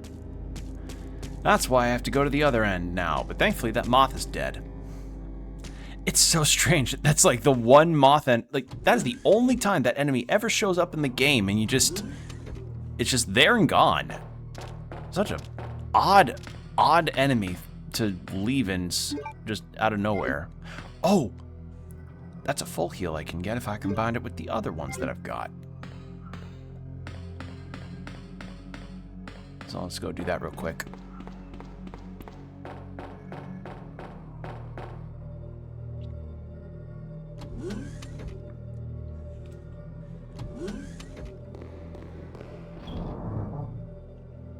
Yeah, the other thing is that I talk about audiobooks a lot for just like some projects. There are other projects that I would adore to hear more audiobooks of. And this, I mentioned Slayers earlier. I really hope other light novels actually get into the whole audiobook idea, because like there's a lot of really cool light novels there that I really wish could potentially get the audiobooks treatments, because you know there's some good stuff out there. Like imagine a Spice and Wolf audiobook of the light novels voiced by the guy that voiced Lawrence in the anime. Wouldn't that be great? A J. Michael Tatum voiced Spice and Wolf light novel.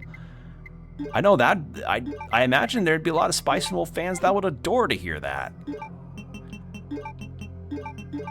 Because, you know, Spice and Wolf's pretty beloved. It wouldn't have gotten a remake if it wasn't beloved. So I'm just going to go ahead and just... well, no, I don't want the knife. We're going to go with... well, actually, no. No. There might be an item in that next room.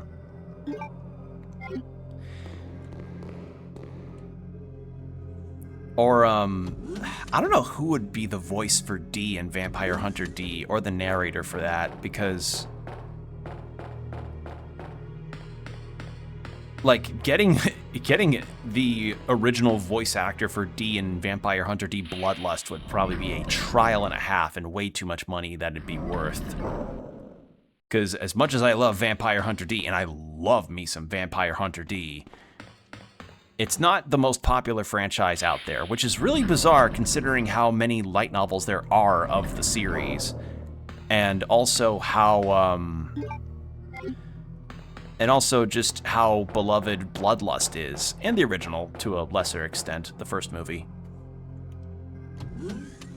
Actually, let me find it real quick. Who was the voice of D in Bloodlust?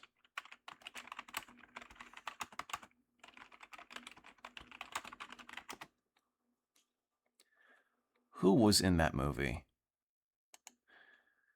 D was voiced by Andrew Philpott. What have you been in? Oh, okay. In Final Fantasy XII as Nabradia. I don't know who that is. Chronicles of Riddick. Ooh, he's a Ninja Scroll. Lord Braska in, oh god, in Final Fantasy X. Vampire Hunter D. They could probably get this guy to voice him, to like narrate the audiobooks. If audiobooks were to happen for it, is the thing, like, there has to be a demand. There has to be a demand for an audiobook version of something for it to be a thing, which surprised me enough when Slayer's got one. So a guy can hope. A guy can hope that maybe, just maybe, a light novel series that he likes could get an audiobook adaptation. Because I actually have, as I've mentioned, 2 omnibuses of the light novel series, and that's going to be barely scratching the surface because that light novel series numbers into like 52-something books. So, I don't know. I feel like that franchise is just untapped, you know, for other cool media, like more movies, more TV shows, video games. But it just hasn't really been a thing. It's just kind of been quietly popular in its own little sphere. Oh.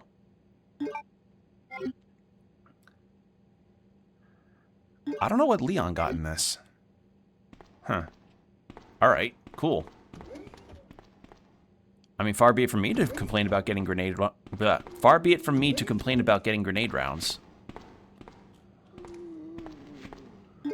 Alright, I don't have a lot of...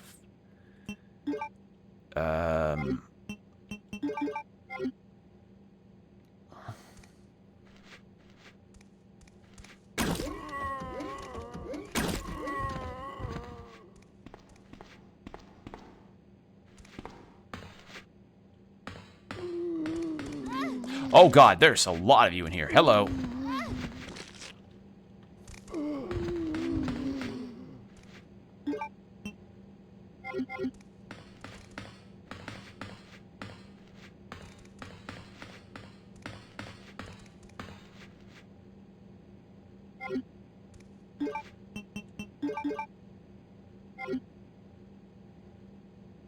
P-room key. Oh, the power room. Oh, I have to go far back. Okay.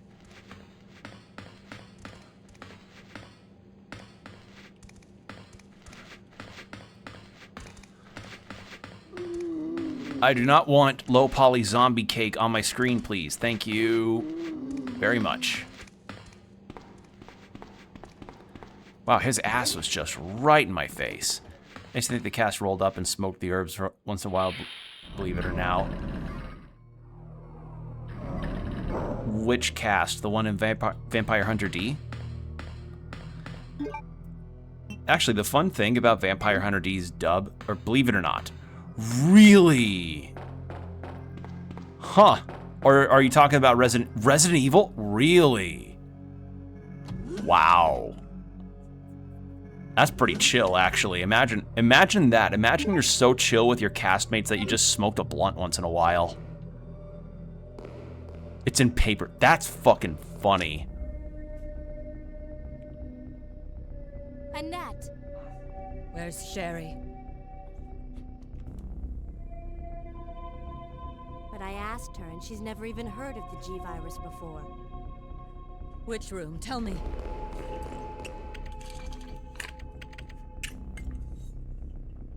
Sherry!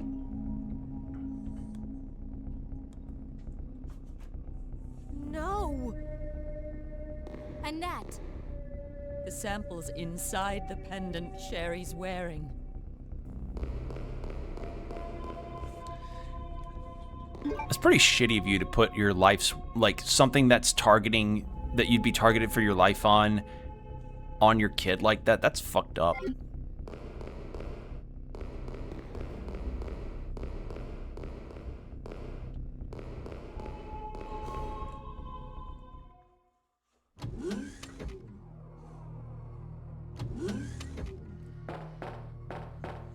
Alright, well, we've gone through a lot of things, and this we probably can't pass through because it's still... Yeah. So we've got to go through all the way back and get to the power door.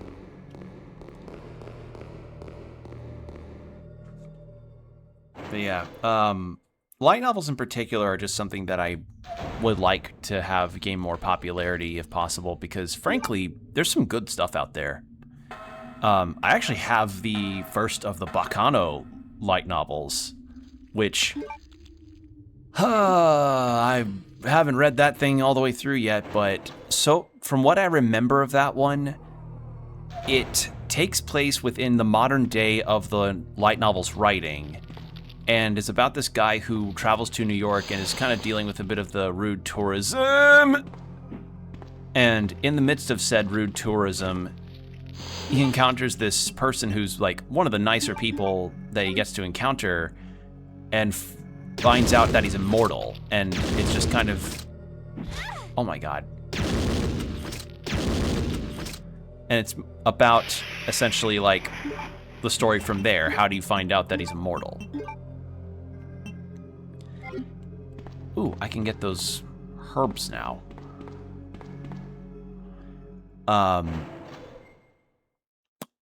then there's also Sorceress Stabber Orphan, which was actually, believe it or not, the first anime that I ever watched.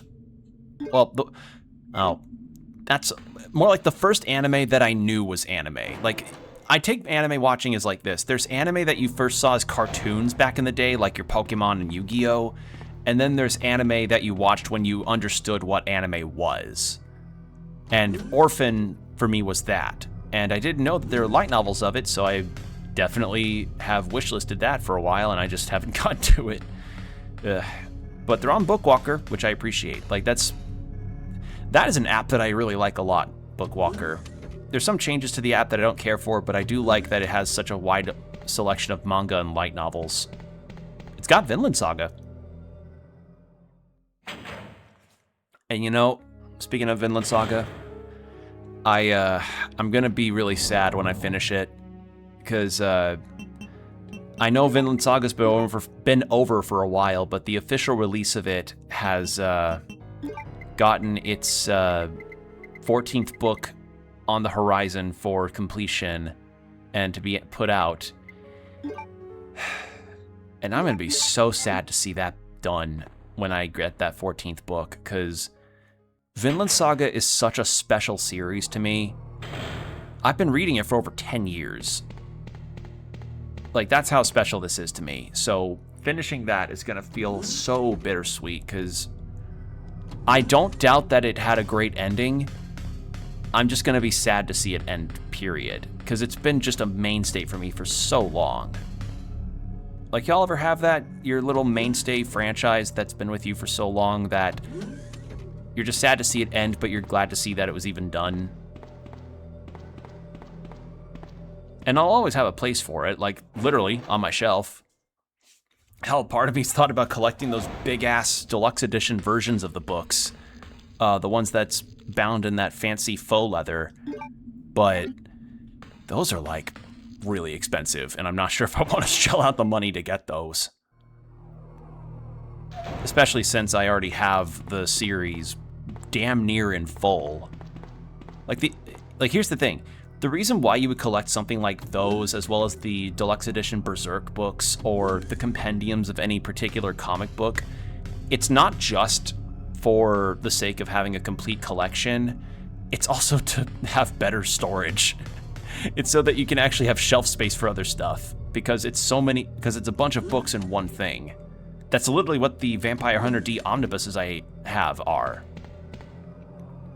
Kind of Ghost in the Shell as standalone was already finished, but I still was watching it for oh yeah. And, I mean, hey, you're at least still getting new Ghost in the Shell stuff. There's that new anime that's going to be on Netflix. And I know people are really excited for that. Since, you know, studio that did Don is doing the adaptation, and they're matching the original art style from the manga. And Motoko Kusanagi's guaranteed flustered lesbian.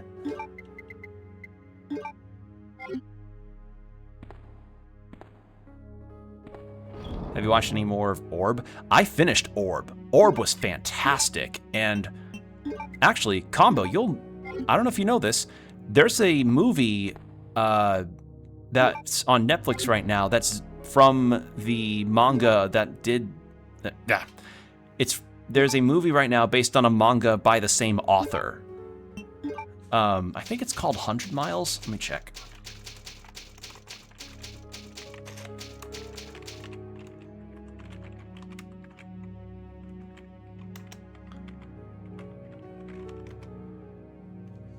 "100 Meters," that's what it is. 100 Meters is the name of the anime, and it's about a pair of friends that are trying to rise up as track stars. And yeah, it's still more of that really good drama from what I hear. So if you liked Orb and you want to see more from that author, there you go.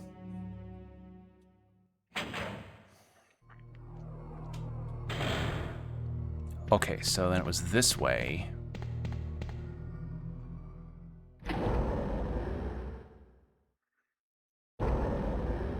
Yeah, if you don't know what Orb is, for anybody watching, Orb is a drama about characters that live in 13th century Poland discovering the theories of the sun revolving around the Earth. And it is a fantastically done drama. Like, it's so fucking good. See the vision? Feels like it's a world blend right into villain, but just for the history of a bit different continent. Yeah. And, you know, when I went to a comic shop a little bit ago, the one where I got the Suitor Armor volume that I picked up, I had a discussion with a couple guys that were there about the future of what the author of Vinland Saga, Makoto Yukimura, will be doing. And I remember an interview that he did where he said that he wants to do something that's more focused on the future and nothing that's in the historical context like Vinland Saga was. But I don't know if he's... I don't know if he's going to be working immediately on his next manga.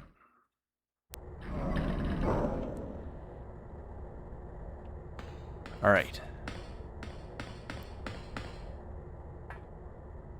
Sherry! Help me, Claire!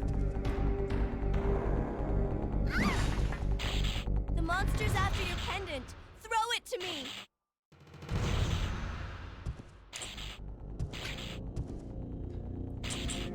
Good girl. Now run, Sherry.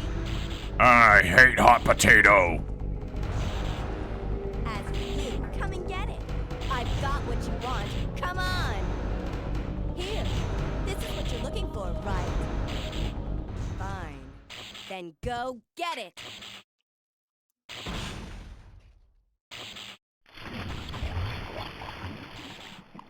Sucker.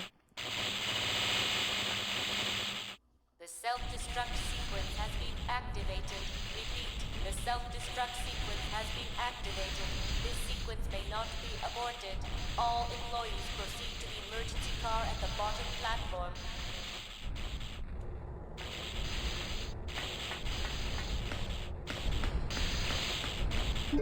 I thought I'd have a whole boss fight with him, but I guess not. You know, in case I need to use it.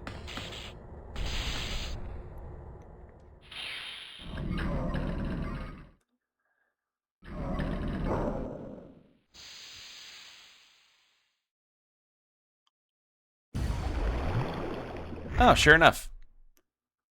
Figured that wouldn't kill him. Sherry? Where are you? Sherry! Where is she?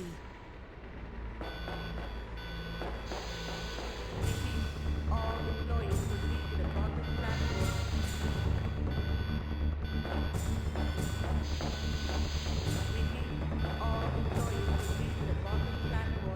Oh wait, no, this was like down to the lava levels. Oops.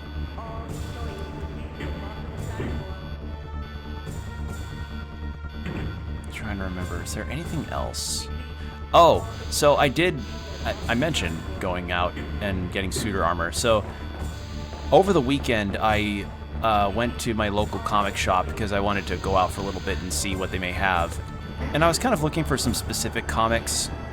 They had some, but unfortunately it was one of those things where they had it, but they didn't have the first volume or book of the series that I'm looking for, and I'm like, well, shit. So what I did get was that I got the printed version of Suitor Armor.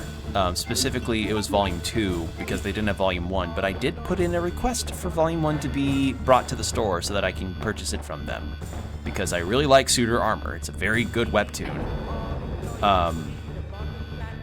But I also spotted a couple interesting things at the store.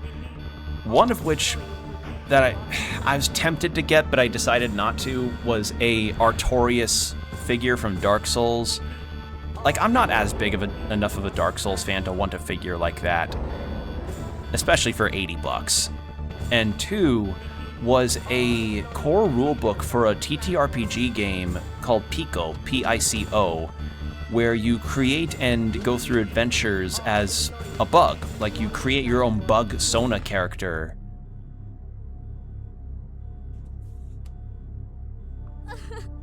Mom! Mom! Sherry, you have to escape. I know I've been a terrible mother, but I still love you. Forgive me.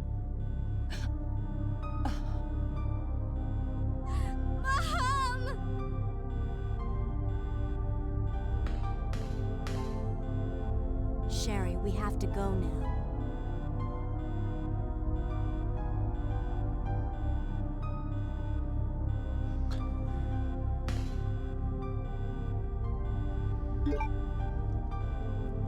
Just enough space.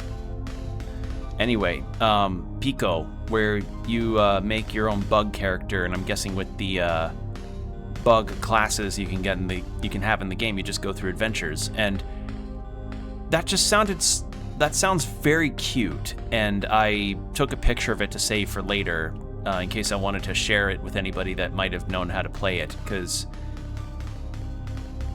something that I always make sure about whenever I want to get a core rulebook for an RPG I'm interested in is, oh my god, is the game one that is fairly friendly to people that may be new to TTRPGs, and if it is, what are the rules like? What's the combat like? How is it with GMs and how they have to navigate with creation of campaigns? Is there a lot of fixed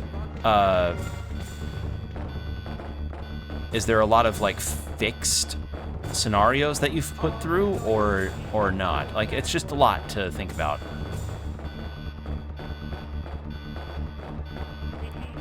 Okay, what the fuck is this master key for? I probably should have checked. It looks very... Wow, that doesn't tell me shit.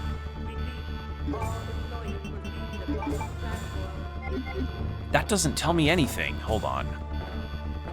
What was locked that I would need a key for?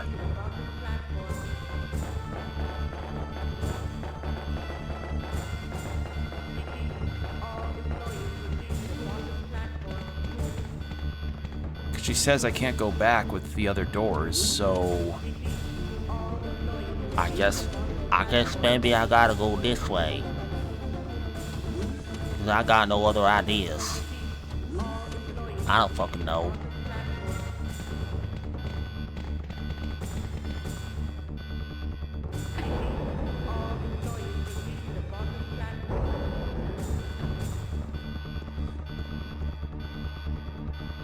emergency, I can't activate.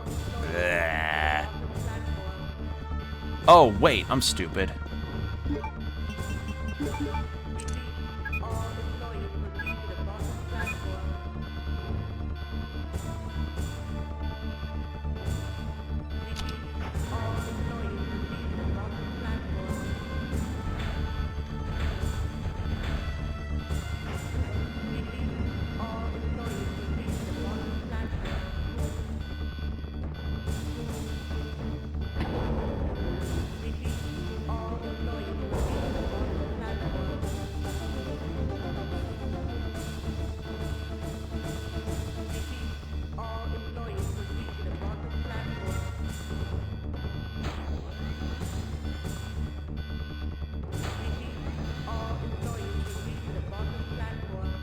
wait here, okay? I'll go and get this thing moving.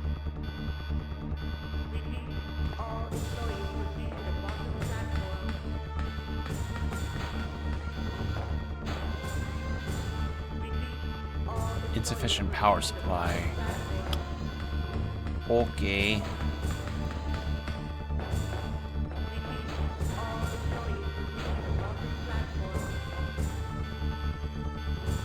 Gonna head out. Nice talking. Yeah, have a good one, Combo. Thanks for coming by. Probably gonna be ending soon since we're towards the end of Claire's campaign anyway. And we're just wrapping up with this self-destruct sequence. What the heck is this? Platform key? Okay.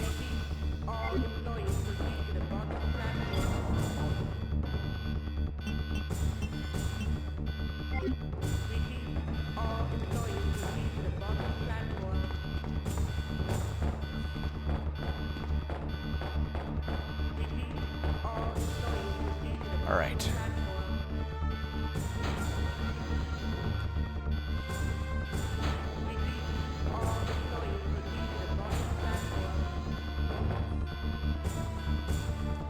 So we gotta go out and then go to a platform of some kind.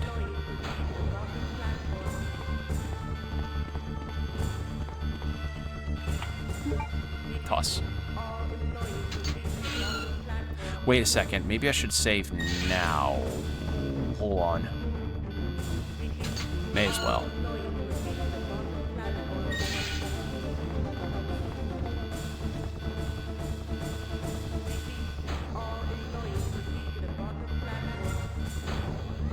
I have to take something after stream because my shoulders... Like, my shoulder, as I said, has been fine, but it's just been stiff since I'm still dealing with, like, some neck and spine stuff that needs to get rearranged. You know that one Simpsons episode where Homer's dented trash can was somehow able to cure people's back problems without any issues? I really wish I could have that trash can. If I could just get shoved onto a trash can that magically rearranged my my spine, I would really enjoy that. Because I hate my back. I've been plagued with back issues for so many years now. And sometimes they truly do get debilitatingly awful. Okay, so that's done. Like, the worst of it is whenever I do get pinched nerves like this where I'm laid up for days and I just have trouble moving parts of my head and my arms. Fucking sucks. Which, again, brings in the advent of, man, I'm glad I went to that massage. Like, the way I would describe how I felt fixed up was like, it felt like the therapist was unraveling rope because of how knotted up I was. It was so bad. And the fun thing is that this massage place had like automatic rising and falling tables. So she would be lowering and raising the tables while she was pressing her forearms into my back because of how fucked up I was. I was like, oh, this isn't good. And she was really nice about it. She was like, if you feel uncomfortable at all, please let me know. And I'm like, listen, do whatever you need to do to fix me up. Like, I'm sick of feeling this way. Is there anything I want to put up in my stuff? You know what? Sure. Our handgun rounds.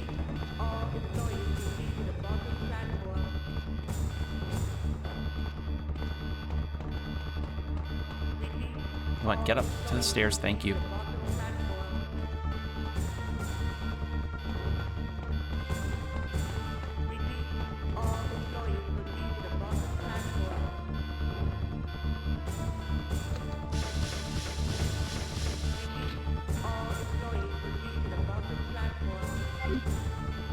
Never mind, it was a bad idea to take that. God damn it.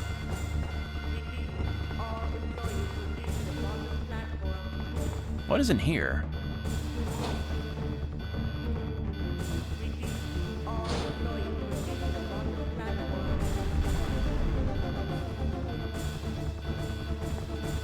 Alright, I have a feeling that maybe I should just go switch out. You know what? What if I just went all the way back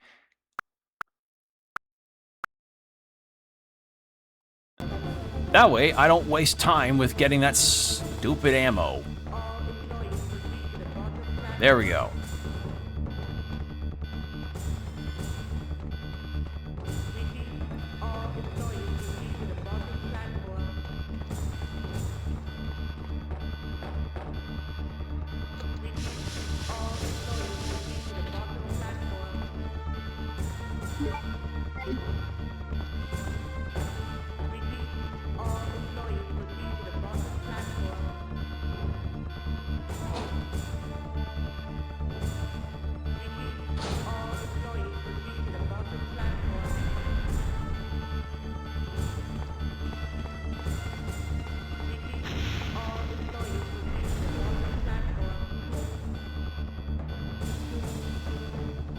Working. All right. Oh, that's stupid. All right.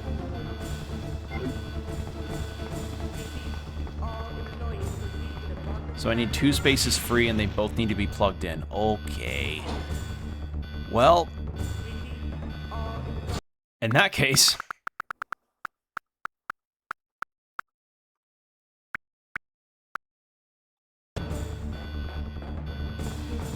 maybe I just put my handgun back, because if we're going up against a boss fight... or actually, wait, no. We're going to be going back away, around this way anyway, because we power on the thing, and then we put the plugs... yeah.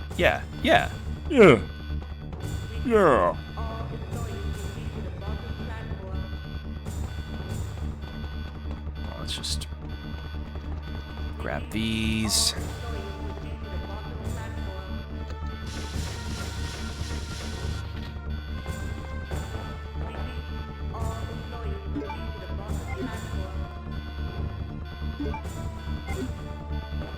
There we go.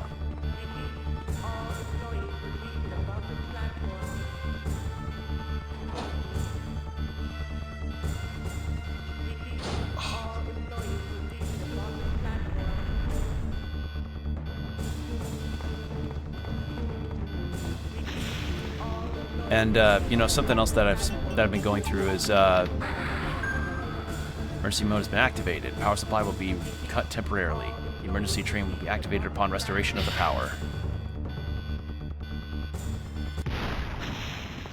There he is.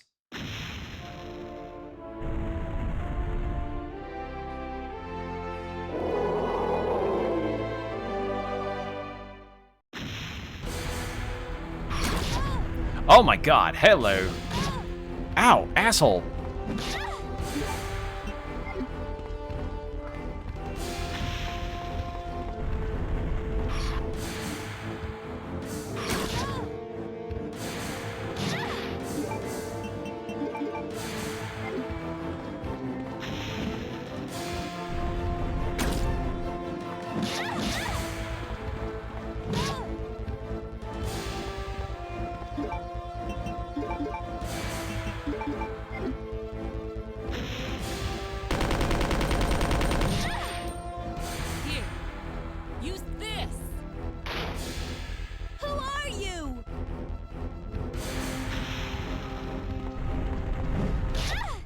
No.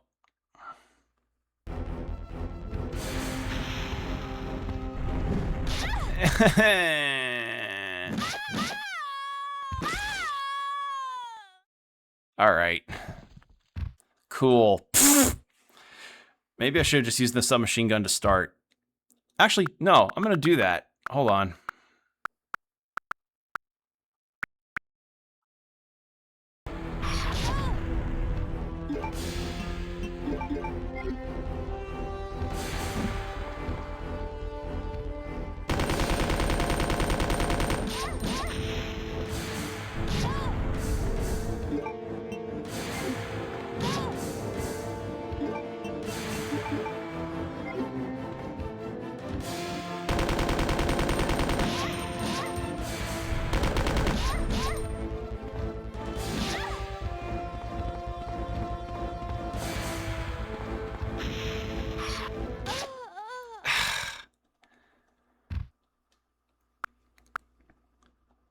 Got that stinger attack.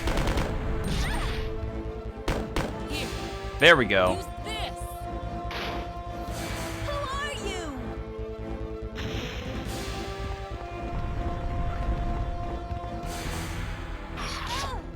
Oh my god. Not a lot of good that does me when this jackass can fucking.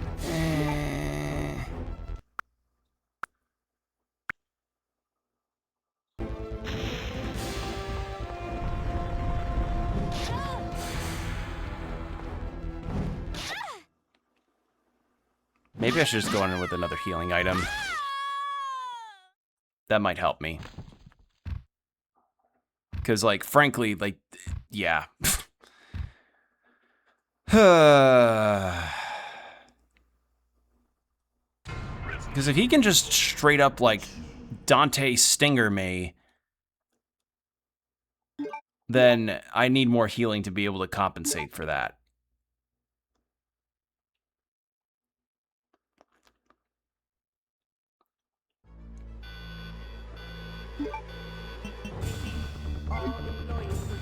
Also, ad break starting in 5 minutes, heads up. Like, you may claim skill issue, which, fine, sure, but I don't know, maybe I should be able to survive his hits when he's, maybe I should be able to dodge more, I don't know. Maybe when he does his attacks, I should be able to have a better means of being able to navigate around him when he's not constantly dashing after me, doing the smash melee wave dash. Save a couple rooms free for when I'm doing the stupid plug-in. Because I'm literally at the tail end of that fight. It's just he kills me before I can get to the rocket launcher. That's the problem.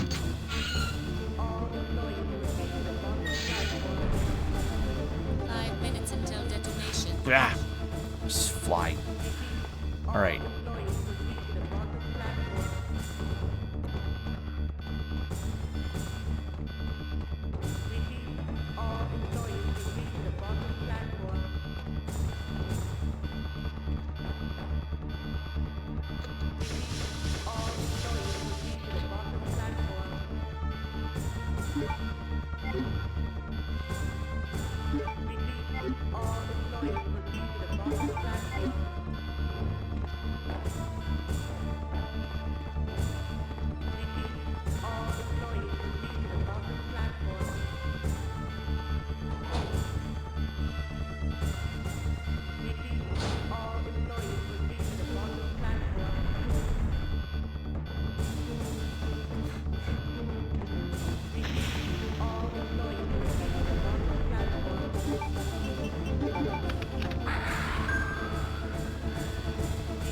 All right, restoration of power.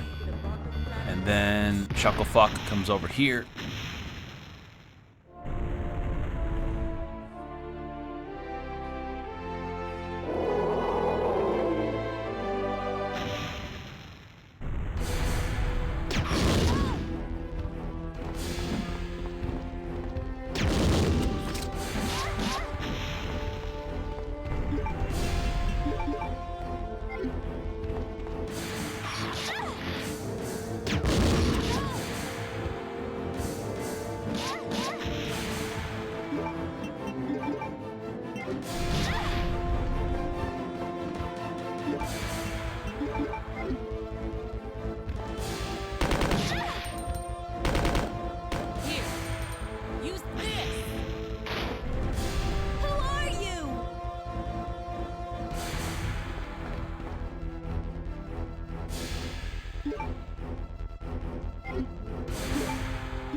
There we go. Lose, big guy.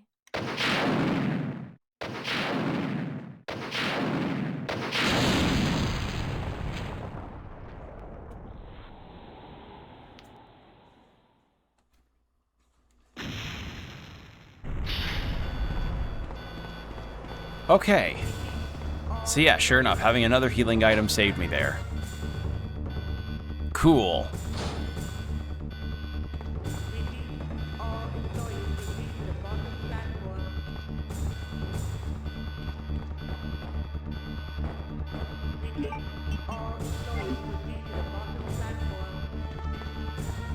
Oh, wait, I needed to grab those, didn't I? Because they were charged up. Oops, hold on. I forgot about them. All right.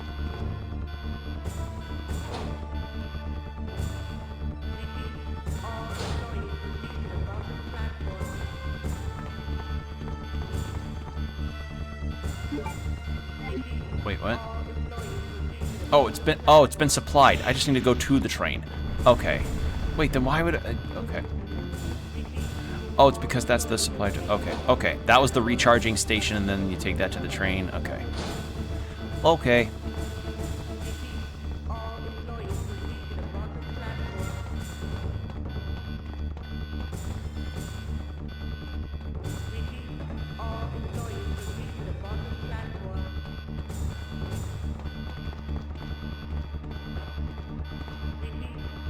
Alright, well, ads are about to start, so quite literally towards the tail end near the commercials, towards the credits, ads. So 3 minutes, hour of no pre-rolls after, so hydrate, stretch, do whatever you need to do, and we'll be right back. And we're back.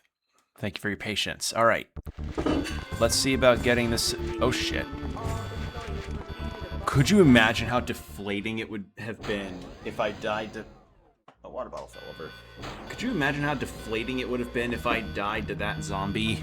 Like, if I was literally if I was one sneeze away from death. Wait, tunnel gate isn't open.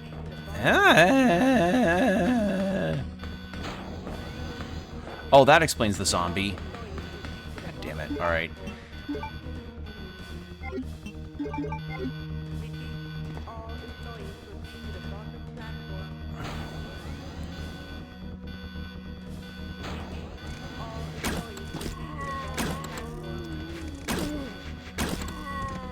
I don't give a shit.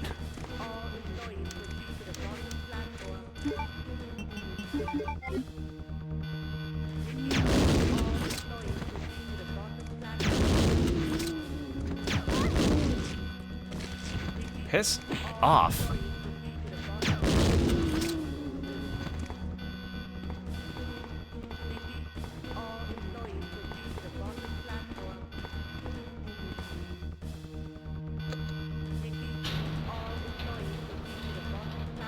There we go.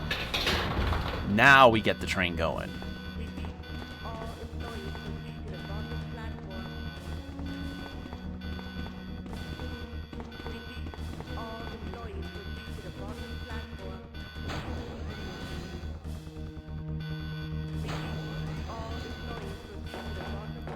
Claire, are you okay? I got bit a bunch of times and I kicked the zombie's head off.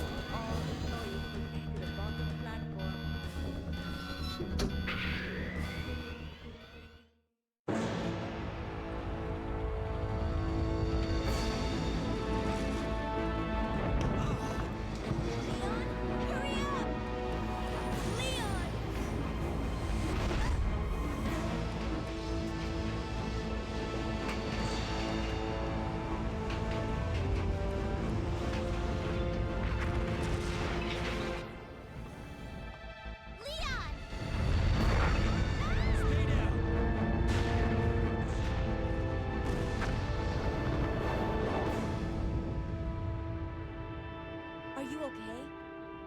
Yes, I'm fine. It's over. No. I have to find my brother. You're right. This is just the beginning.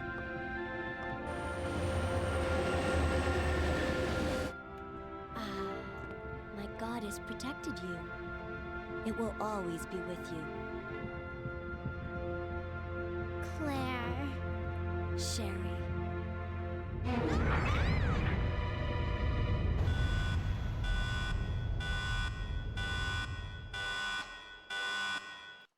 Oh, are we not done yet? What was that? Claire, are you alright? Claire, where'd you get a rocket launcher? Warning, biohazardous outbreak imminent. The emergency system has been activated. This train will detonate. Repeat, this train will detonate.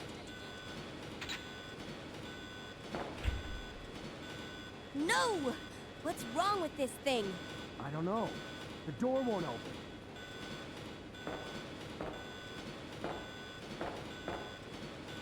Alright, I don't have any healing, I think.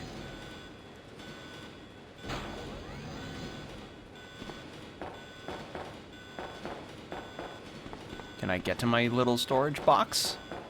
See if I've got any healing? Please? If I could just get the... Oh.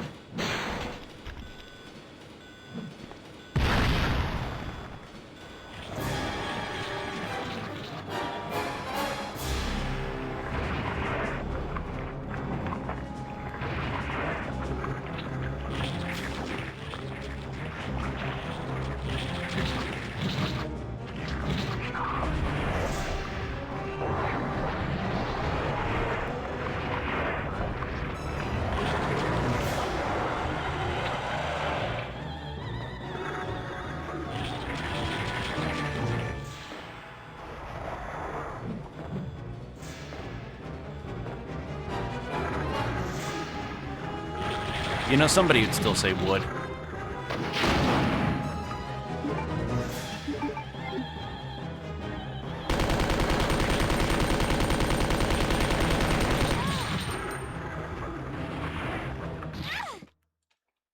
Probably should have backed up a bit more.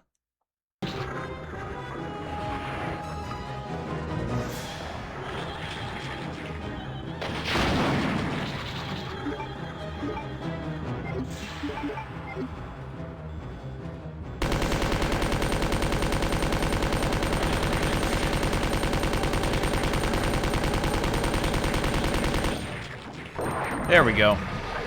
Just need to back up a tad.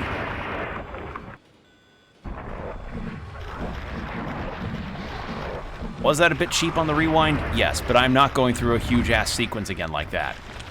No.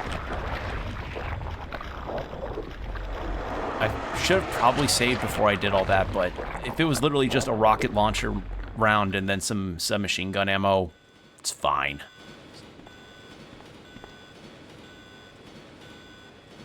I'm just kind of annoyed that, like, a zombie hit got me down to the health that I'm at now.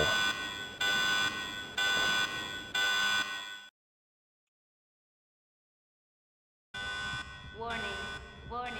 The self-destruct system has been activated. Each train compartment will detonate sequentially. Repeat, each train compartment will detonate sequentially. Leon, stop the train! I can't. The door to the control room is locked. What? What is it? Sherry, get back!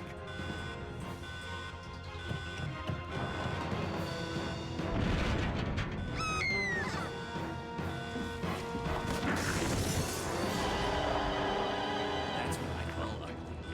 Claire! Where are you?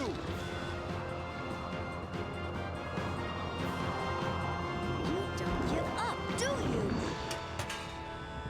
Sherry! What are you doing? We have to stop the train, right? I can do it. Sherry! Persistent, aren't you? Well, come and get it!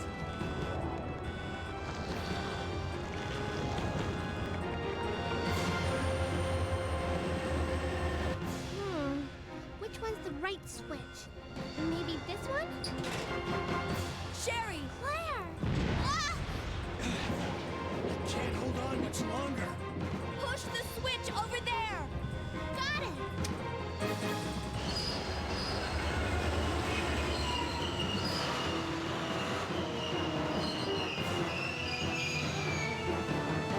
Ugh. Finally. Are you okay, Sherry? I'm okay. Where's Leon? Leon? Leon! Right here. Leon! You're both safe. You just die. We've got to get out of here. Move it! Go!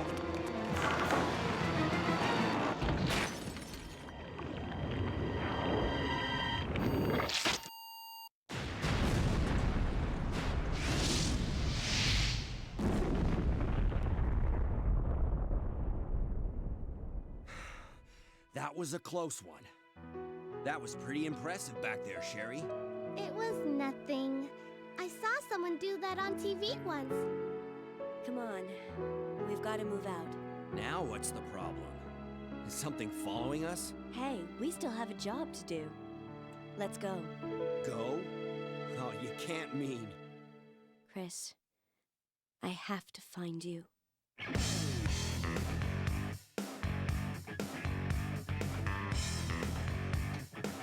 Imagine Sherry just goes like, I saw that on TikTok once, and Leon just goes, all right, I'm disowning you.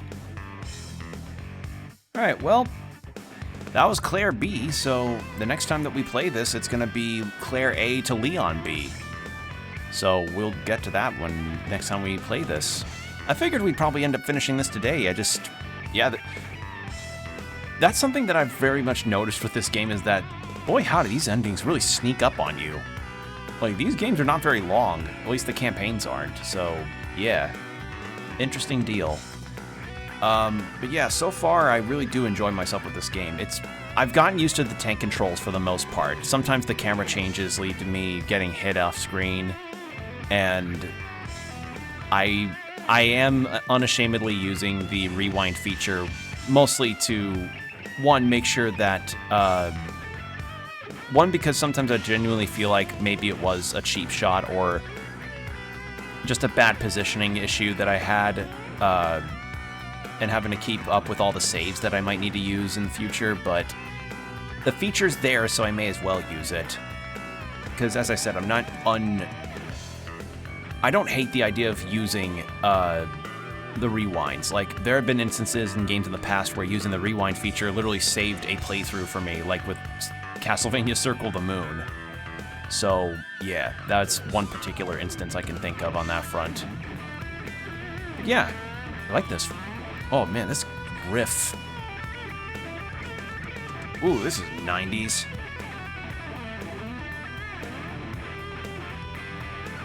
This is really 90s.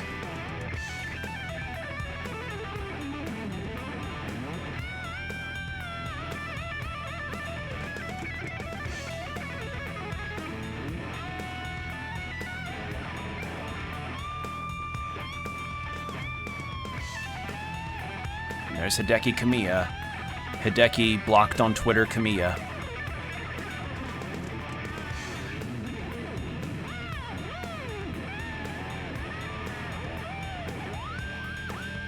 And yeah, so I really do enjoy myself with this game overall. I just have 2 more scenarios to go through, then we're done.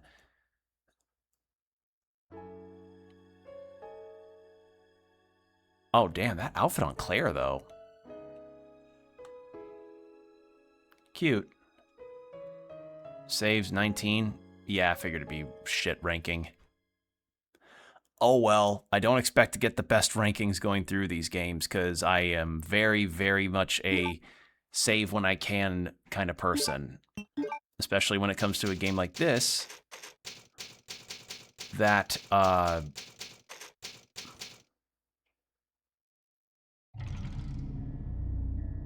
you can play another scenario if you make a new save data. Yep, sure enough. So that scenario will likely be Claire A and then goes into Leon B. So that's what we'll do the next time. We'll start with Claire A and then finish off this little venture into Resident Evil 2 Classic with Leon B. So yeah, that's been fun. This has been a lot of fun. So yeah.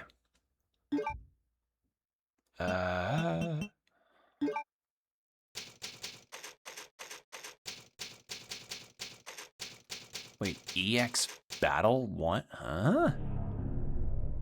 The fuck? STARS member Brad became a living dead. He's roaming around somewhere in the police station possessing the special key. Find him and help him rest in peace. Reach the police station without getting any items. What?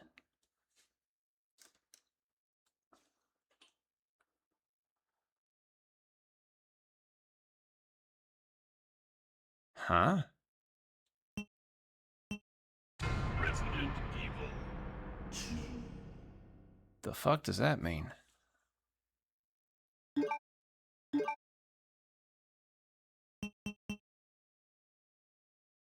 All right, well, in any case, we are going to be done for the night. So, thanks for joining me, everybody. It's been fun getting to talk to you all, and hope you have a good rest of your time zones. For the YouTube watchers, I'm usually live on Twitch at 7 p.m. CST from Tuesdays through Thursdays. This week is a bit different, so I did post it on the YouTube community post as well as on Blue Sky, so follow me over on there to see what my schedule is for, a week-to-week basis and for any other updates that may happen. And yeah, that's kind of it. So thanks for watching, everybody. Hope you all have a good rest of your time zone. Stay hydrated, keep your postures checked, and I'll see you next time.